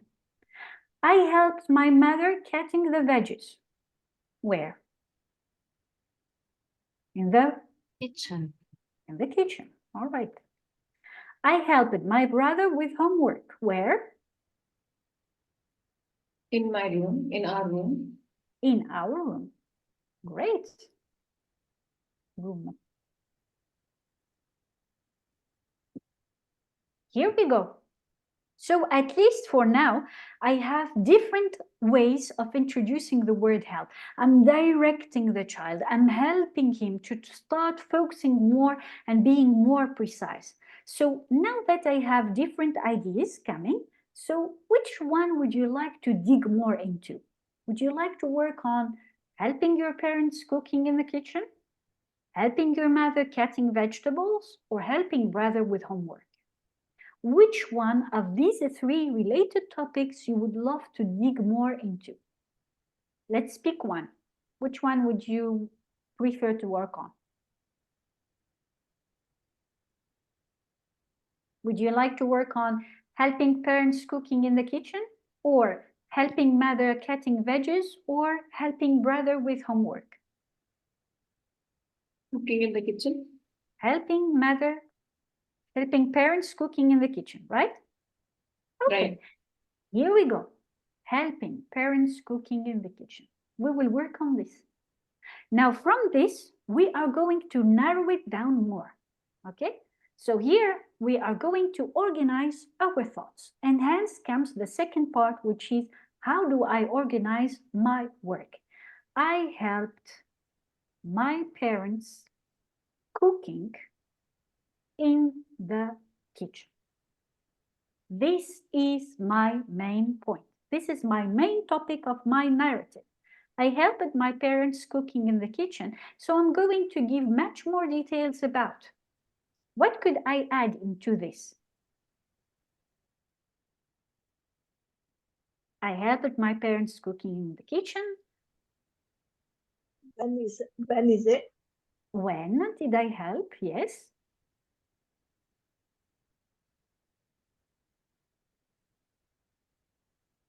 What did I cook with them? Mhm. Yes. What other questions I could have? What did I cook with them? What other questions I could have? Which How I meal, helped? One at a time. So Anusha, yes? which meal was it? Was it lunch or dinner or breakfast? Which meal? Yeah. Which meal was it for? Yeah. Other questions? How I helped? How I helped. Yes.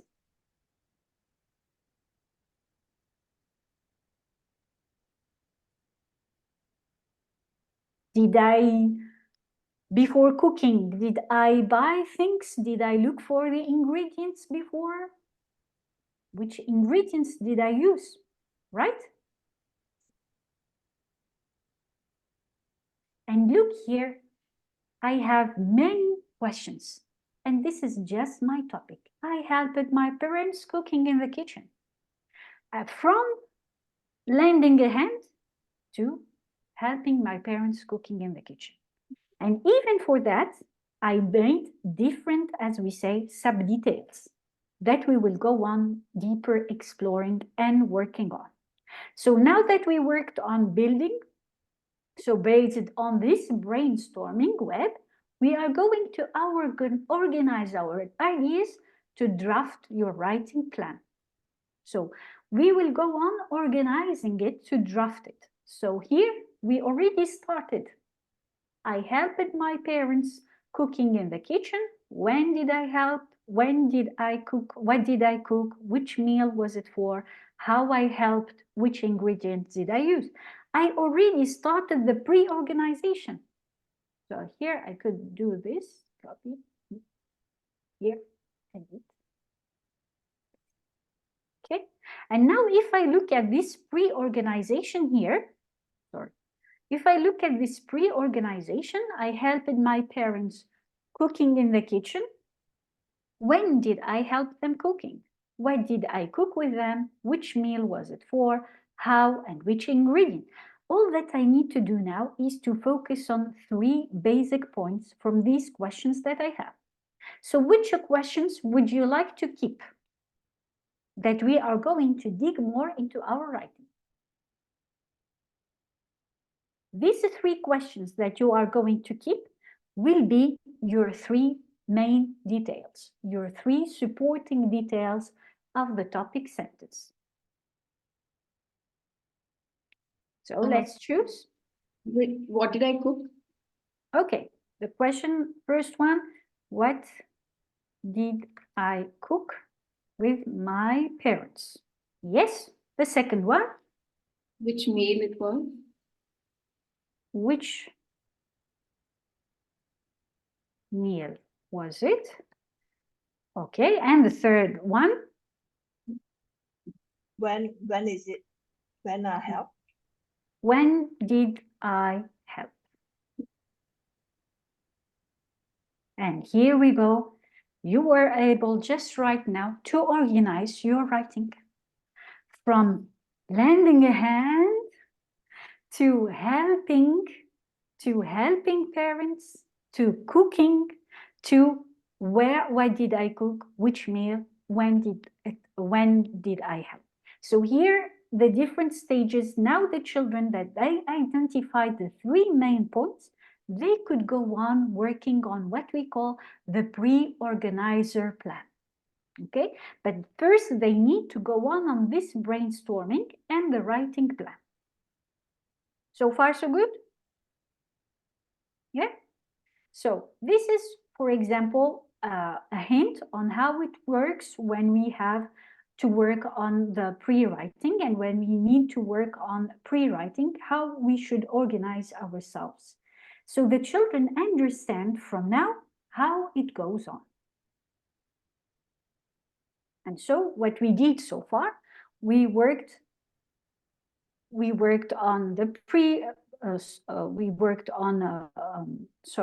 pre-writing. So we did the brainstorming web so far, and we did the planning when we tried to select the 3 main points, right? So we already organized that with the kids.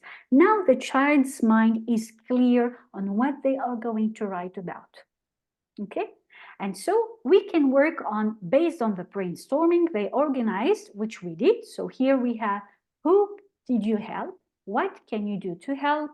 Where can you help? See, you already did that without me. And I was just guiding you throughout my questions. I was trying to help you and to guide you throughout these questions to build up, right? So I try to practice this activity. I hope um, with uh, with Shern. She's here with us. Yeah. Okay. I try to practice this activity with Shern's daughter. She is 10 years old. Alicia worked with me on these phases of pre-writing, and we worked on brainstorming, pre-writing, to come up later on to make a pre-organizer, to have a pre-organizer. I would love to give the floor to Shern to share with us about this experience from Alicia's point of view, how it worked, and how we did it together. Shern, I give you the floor. Yes. Hello. Hello. Assalamualaikum. Good evening, everyone. So, you can hear me? Yes. Yes. Yes. Okay. So, Alicia is 10, but I have to say that though her English speaking and listening it's good, but her writing she still feel like a little bit unsure, uncomfortable, but she loves writing stories. So I was very when I first started these activities, Miss Salma was taking it with Alicia really well, and she guided with the questions and breaking it down so that Alicia feel very comfortable. Usually, when she's kind of put onto the spot, and especially if it's involved writing, she will be closing the door.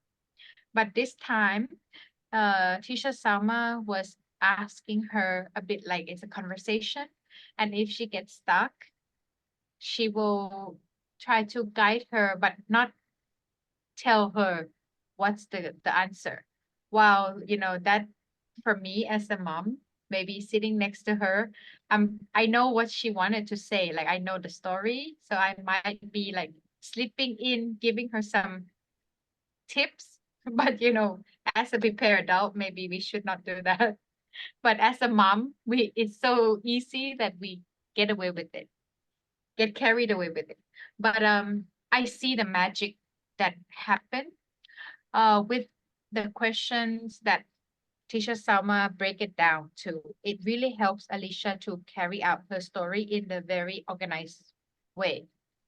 And not only that, uh, at the end, when her kind of ideas were organized into parts, 3 parts, uh, when when I had to continue the workshop with her at home, she was the one who felt comfortable enough that she wants to do the conclusion by herself and with her own writing. So at the end, she felt very comfortable and get out of her comfort zone to attempt to finish her work. So yes, lend a hand with Alicia was at first she didn't really know what lend a hand means even. So by guiding her with questions, who did you help and how did you help? So with that guidelines, with the graphic organized ideas plan, it was really helpful. I really enjoyed that, and I see the magical happen in the one session with Tisha Sama, another session I continue with her at home. Okay, thank you so much, Sharon. I hope it helped. Yes, yes. And I try to really exercise this activity with a child first because I did it in my class. And in my class, I have, as I said, children who are not really English native speakers. So they are French and there is a language barrier, but they are able to make it. So with Alicia, she's already comfortable speaking English, but she was not, as I said, as Sharon said, was not that comfortable writing. And so we tried really to work on it, and I will share with you. I got Sharon's approval and Alicia's approval to share their work and the work of Alicia, how she performed regarding our topic, lending a hand, and how she was able to narrow it down. Because when we try to work on these pre-writing phases, we try also to help them get their thoughts. Okay, so we welcome their thoughts. We try to accept all kinds of thoughts, and we try to encourage them even to give more. And don't be afraid if they give more. It will help you later on to really organize. It's like categorizing after. Oh, this is related to the main point. Actually, we are talking about helping people. This is related to the main point, which is about the places we helped. Oh, let's group these activities or these thoughts together. And this is the aim of pre-writing and the aim of brainstorming and planning. So the children will go on these two different phases first before they start writing down their topic sentence. Because once they start brainstorming, and you have seen, at the end, we were able to come up with a topic sentence, actually. The three questions that we kept are your three main details that could be introduced in your topic sentence. And here, with Alicia, I experienced a difficulty, which is when we started to write, she was like, I don't know, what should I write first? How to start? And therefore, even with my kids, I experienced the same. Topic sentence starters is the key. And I have here also on Google document, I will share with you the topic sentence starters document. So it could help the children to work on writing their topic sentence, giving them a hint how to start. This, once they know how to start, and once they know what are the three basic ideas, the three main ideas they would elaborate on, they can really do the writing on their own. So the topic sentence is the first sentence of the paragraph. It states what will be covered. It guides the development for the rest of the paragraph, and it gives the reader an idea of what is to follow. All other sentences in a paragraph should be related to the topic sentence.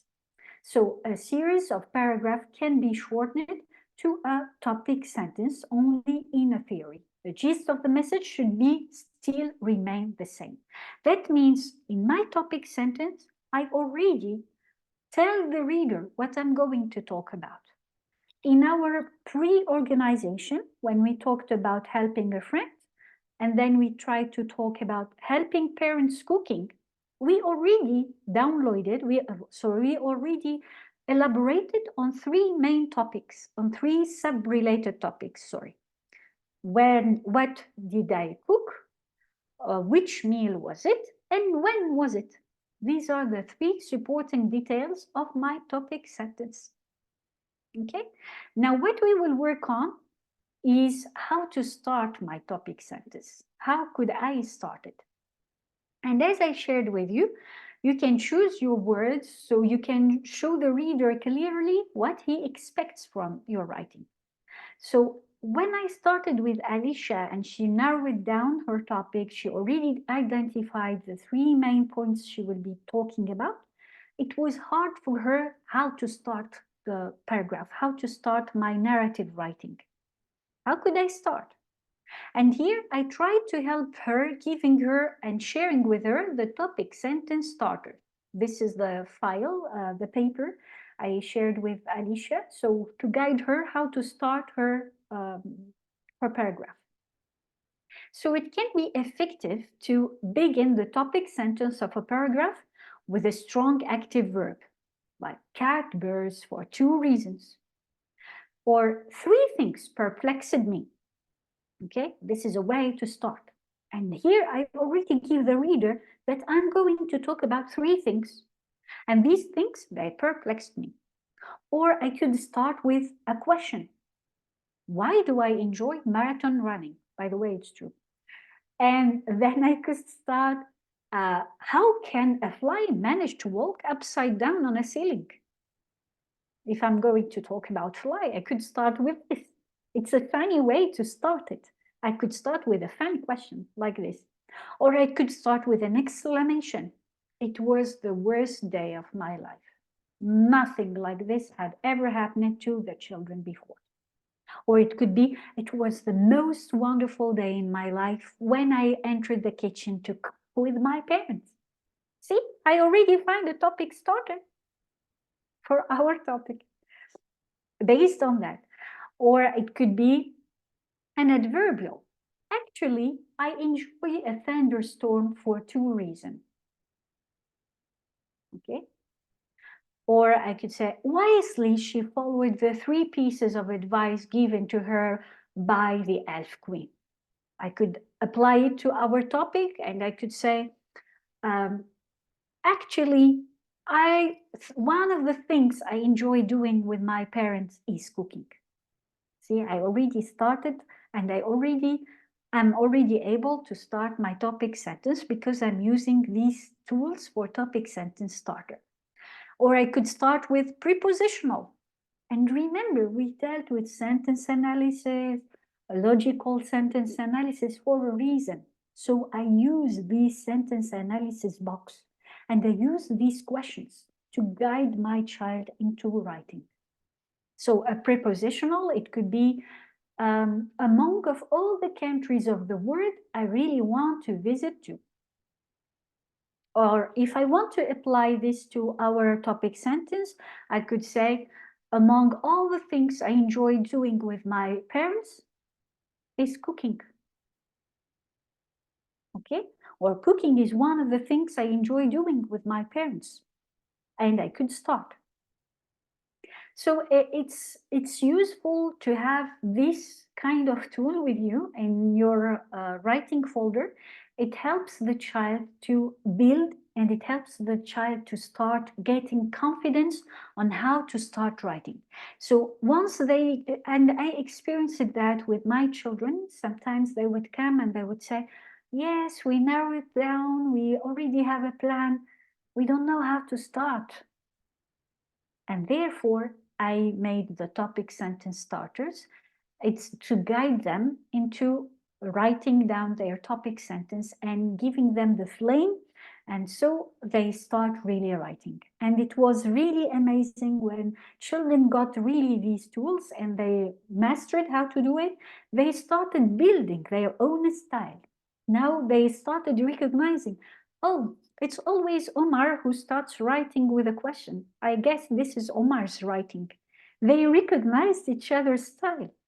Yeah, you always start your writing with a fun exclamation or with a fun joke or with a dialogue, you see? So it helps also to build their style of learning.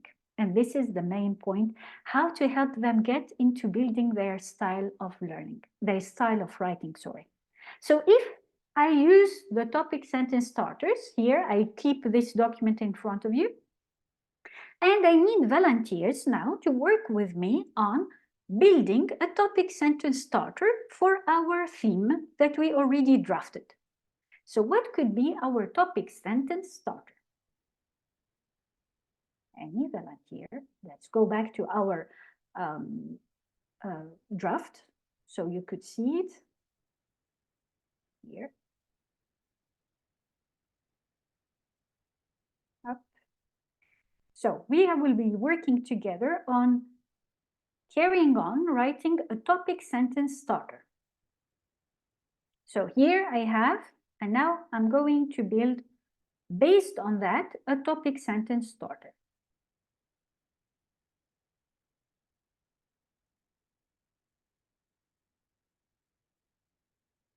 Any ideas? So I could start with a dialogue. I could start with a question. I could start with an adverb. I could start with a preposition. So I gave you before different tools. We can apply them to write a topic sentence starter for our draft that we made. I helped my parents cooking in the kitchen. This is our main topic. What did I cook with my parents? Which meal was it? And when did I help? These are the three sub-details, the three related topics. And now I'm going to start with a topic sentence starter. How could I start my sentence, which is about helping my parents cooking in the kitchen?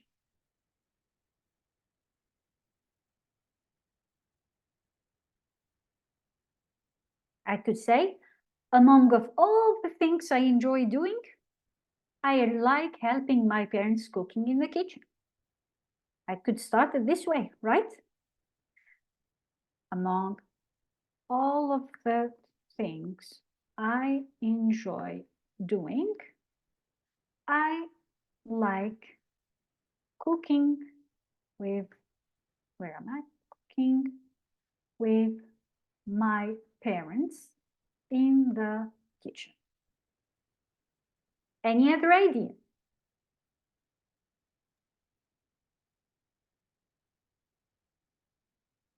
Any other idea for a topic sentence starter? I had the most fun last weekend when I helped my mother make lunch. Yes, I had the most, can you say it again with me? Fun Fun, yes. last weekend Last weekend, when I helped mother when I helped my mother with lunch or with rather, making lunch. lunch. Making lunch? Yeah. Making lunch. Yes, all right. This is another way. Any other way to start my topic sentence? I think it should be I helped my mother make lunch. Yeah. Okay, if you want so, yeah. I could start it with a dialogue. Think of starting your paragraph with a dialogue. How could I start it? Here I'm trying to guide my children. I'm just inspiring them, okay? So if I would love to start with a dialogue, what could I say? I never realized how much work went into cooking. I never realized how much work Went into cooking. when Went like WENT into cooking. when I never realized how much work Cooking was. cooking was. Okay, cooking was. Yeah. This is another way to start my also topic sentence, which is helping my parents. I could start with a dialogue. I could say, for example, it would take me much time to prepare this dish that your father likes, Mom said. I could say that. It would take me too much time to prepare this dish that your father likes, Mom said. I proposed to Mom to help her cooking my favorite, our father's favorite dish, for example. I started with a dialogue. I could start it well with, if my mom needs help, she always asks me for. Or if I would love to practice cooking, I never hesitate to visit my mom in her lovely kitchen. It's another way. These are different ways you could start. And to help you more, I could get back, for example, to our paragraphs, sentence starters, so you could really have a look how it looks like when you start your paragraph. And based on them, you could build on, and you could build on your sentence starter. So these are different ways we could use to help build a sentence structure and to help emphasize on that. And what we can do also is to engage children into this activity and to engage them working together on that. So that's why it's recommended that we give the children the floor to have on their folder a topic sentence starter so they could really practice and they could really have a hint how it looks like. How could I start my paragraph? Because without it, it would be a bit difficult for them to start. So far, so good? Yes?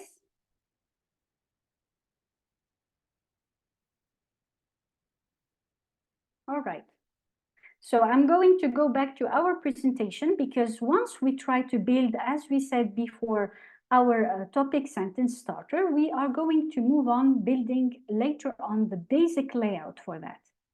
And to build the basic layout for our sentence starters, we already go on building paragraphs. So how do I involve the children to work on building paragraphs? And this is what we will be working on. So the children now are worked on having a topic sentence starter, and now it's time to show them how to build on paragraphs. Here we go. So the pre-writing graphic organizer, as I shared with you with Shern, it was shared with Alicia to work on organizing her work. So she has to identify her topic sentence and to identify the three main points. As it's a narrative writing, she has three different columns here, as you could see. Okay. So this is one of the activities that I did with Alicia, and the work that she did is how she helped her friend, and she gave us three different points how she worked on helping her friend. So this graphic organizer, once the children work on brainstorming, planning, now they are going to take the graphic organizer and they will start with their topic sentence. They will also get the topic sentence starter to know how to write their topic sentence, and they introduce the three main points that we already identified in our example here: how to help her cook, which meal, when, and how long. So this graphic organizer, it's a way to organize thoughts. It's also a way to build cohesion between the different parts, between the different supporting details. So the children know, when should I make the transition? When should I, in this paragraph, I'm going to talk about, in this paragraph, I'm going to talk about, and in this paragraph, I'm going to talk about three different things. So we could help them avoid repetition. And I have seen sometimes my children, when you ask them writing without going into the pre-writing graphic organizer, they would go on repeating themselves or turning around the same point. But this is already discussed in the previous one. So here I would direct them, can you show me your pre-writing graphic organizer? Let's have a look. So here are your paragraphs. And therefore I said writing cannot only be done just in one day. You can work on writing and divide. Because once you divide and you know what are the three main topics you would love to deal in your paragraphs, you can say, okay, on Monday, I will make a paragraph about which meal I prepare. On Tuesday, I will go on when did I prepare, how did I prepare it? And on Thursday, I would say, I will build my conclusion. So that's why writing is not really exhausting for the kids this way. It's not also boring. It's rather stimulating, and it's an activity behind planning. So it's also a way to help them plan, to help them being autonomous. So I'm not really after them like, oh, have you finished writing your essay? And in this case, I'm just telling them, on which part are you in your essay? On which step are you? And this motivates them more. And when I hear a conversation between my children, they always say like, oh, I'm about to finish my conclusion. I'm about to write my topic sentence and I'm looking for a topic sentence starter. So when you introduce these tools, you give them also a way to express their need when it gets to writing, and you give them also ways to use a jargon for writing: topic sentence starter, pre-writing of graphic organizer, brainstorming, thesis statement, detailed points, related topics. And this what the upper elementary children need. Because once they quit and they go to the middle school, or they sit for exams, and we will be talking about setting children for exams and for preparing them, they will need that. They will need these kind of words and terms. Okay, so now the child worked on the pre-graphic organizer, time for them to draft and to write. And as it's a narrative writing, I give them this sample. It's a way also to guide them again more. So now, for example, with Alicia, I did not reach this part yet, but we can work on building it together. So here she's going to work on writing and using her words and building the links. And that's why you could see here I'm adding some transitional words. At first, suddenly, then, next, meanwhile. These are important also to think about in your work with the children, to think about adding them and to introduce them for writing. So once the child identified and worked on, he could work on building his narrative writing and draft it. This is the draft, okay? Here we go. And as we said before, the children will be exposed to write different types expository paragraphs. This would require that the child knows the subject and knows the difference between fact and opinion.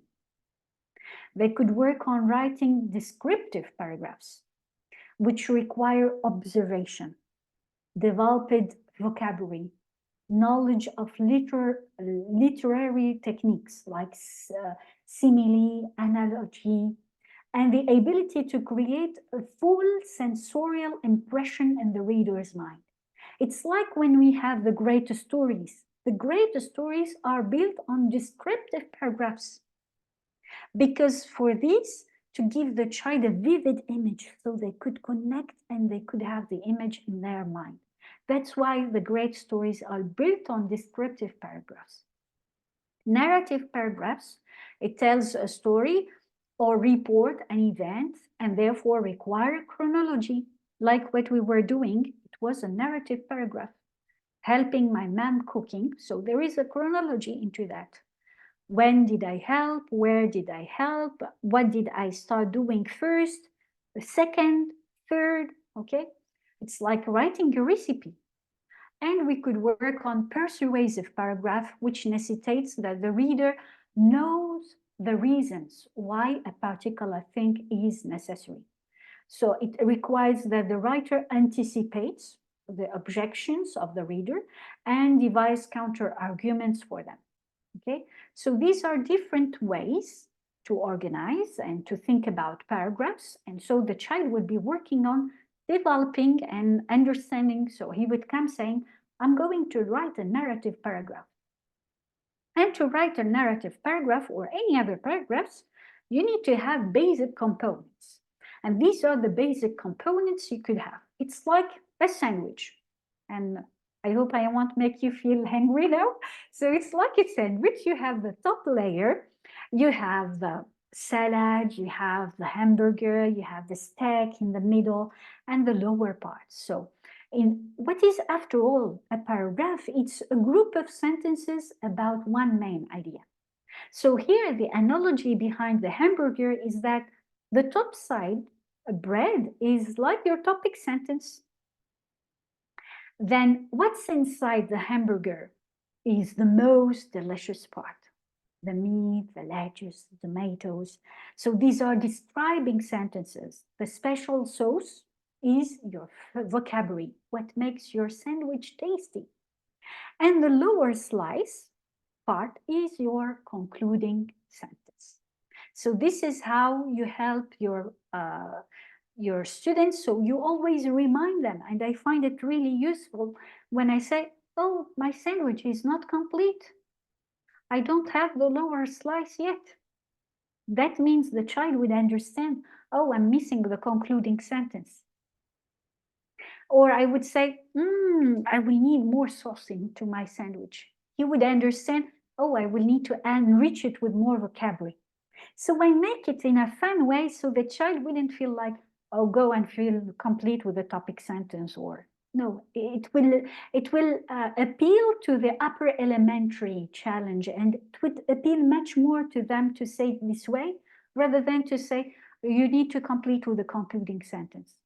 You see, but if you say like, oh, my sandwich is missing some meat, he would understand, oh, I need to have more describing sentences. Or I would say like, I really enjoyed eating the top side of my sandwich, which means I enjoyed the topic sentence. And we make it as a joke between us, so the kids gets familiar with that and it helped them a lot. It could also be another analog. I could use the fingers, my fingers. Here, this is, by the way, another book that I really recommend when you work with the children and when you introduce the 5-finger essay. You could really work on it. It includes many different activities that you could implement, and you find different ways of dealing with it. And it's a good help for the guides too. So I could use another analogy like your thumb is your topic sentence or the topic sentence statement. The middle fingers, the 3 details about your topic, and the little finger is your conclusion. See? And here you have different components. Here it's an example I'm sharing with you about a topic sentence. Once the children work on that, they could work on the paragraph planning. It's in your writing folder also, and it helps them work on building a structured paragraph. Whether it's writing paragraphs or writing an essay, we already go on sentence starter, but we also work for an essay, which we call attention grabber. It's like a sentence starter for a paragraph, but for an essay, we call it attention grabber. So you could ask a question, or you give facts, you give a joke, a quotation, a description. And for this, like a thesis statement, it's the same as a topic sentence. It's located in the last part, and it includes the 3 supporting details that I shared with you. So far, here I could work on an essay planner. It means how to work on writing an essay, building a layout behind it.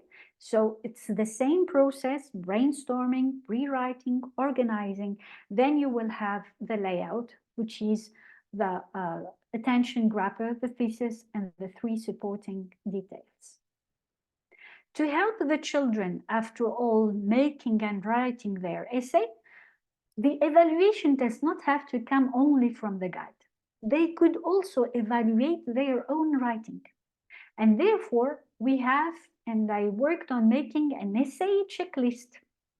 So when they finish their writing, they don't really need me. Of course, they will need me to correct, to revise with them, to check with them for their final version. But they could also check with their friends before coming to me. So in this case, they take the essay checklist and they work on. So they read each other's essay and they would say, do I have an attention grabber? Do I have a topic sentence starter in my essay? Do I have a clear thesis? Did I mention the 3 main points? Did I use the right punctuation? So this essay checklist, I built it in a way to help the child gain much more confidence writing, and also to help them correct from each other, and to help them emphasize on the writing process as an enjoyable activity. It should be enjoyable in a way that I'm writing and I'm enjoying writing actually. And it's okay to spend time writing just 1 essay. But if I end up this essay writing it beautifully, having a great attention grabber, giving the details, this is a joy for them after to share it during the circle time. And sometimes we do so. We have once a month, we select and we try to read different essays and we share who would love to read his essay or who would love to read his paragraphs during the circle time, who would love to share. And they feel so much proud sharing so and discussing and sharing their way of writing it. It's like Alicia when she was really feeling proud, finishing and completing her work. And to help you further into this session, I have some recommendations that you could use. These are some books I used when I worked with my children, but I never use handbooks in the class, or I use them to build materials. So all these materials you have seen in this presentations, I built them, and I could share some of them with you in our Google class, so you could share also with your students. So I use this book, The Sixth Straight Writing. It's this one. And in this book, you have different activities for the upper elementary children to work on.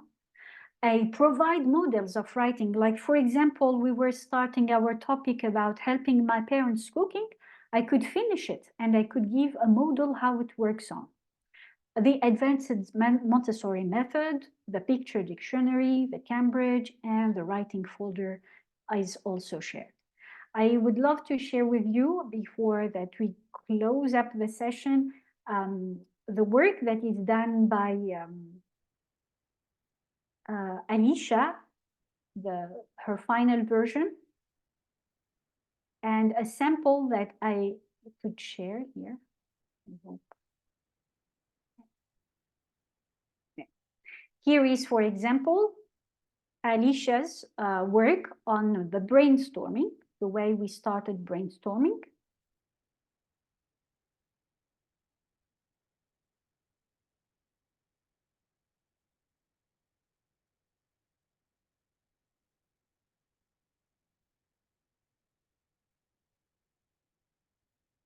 And these are her words.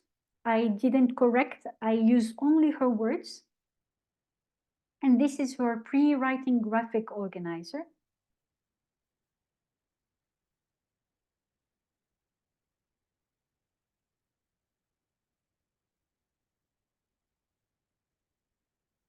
And in this case, she could move on next time to work on extending and making her writing.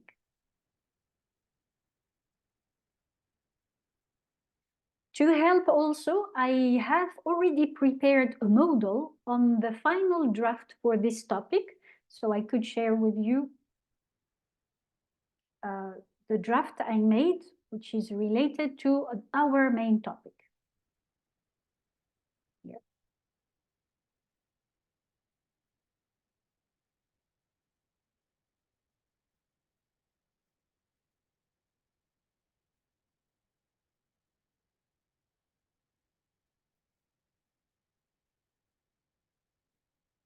I hope you could see it, right? Is it clear now? So this is the planning I made about the theme that we discussed together. This is the pre-graphic organizer. And this is added in our writing folder. So the children have a sample on how to write and how to make a pre-graphic organizer. They have a sample here on how to draft. It's a draft. And this is a published version.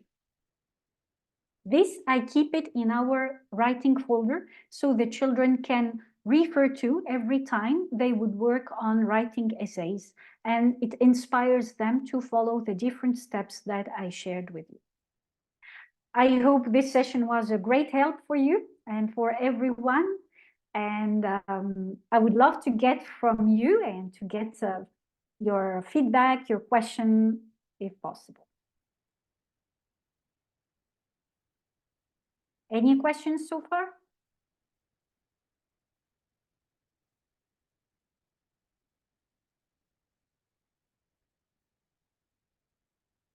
Do you have? Yes, I have. Jess Yes, here. yes, yes. Regarding the main idea, the supporting details. So I previously I seen there's teaching materials where they already pre-given a short stories where you go and find the details, the main ideas, or finding the supporting details. So, because I can see that this is you don't have any text, but you straight away go to the brainstorming. So actually, would that kind of teaching materials help? Mhm. Which, yeah. It's good to have both ways. To start how to build an essay with the different steps, but also, as I said, to have a sample. I like what you shared with me right now, Jess, is to have an example of text where the children would refer to. And in this text, you would say, okay, could you identify there is a statement? Could you identify the supporting details? And therefore, I shared with you this book because in this book, I pick up some texts. I just pick up the text, which is related, pick up a text that is related to the cultural background or related to a real life story. You laminate and you would ask the children to identify it as a statement, supporting details, concluding sentence. You could even ask them, rebuild the sentence, the topic sentence starter, write a new one, change the conclusion. So that's why I use that. So both methods are also used. Yes, I confirm. Thank you. Any other questions so far?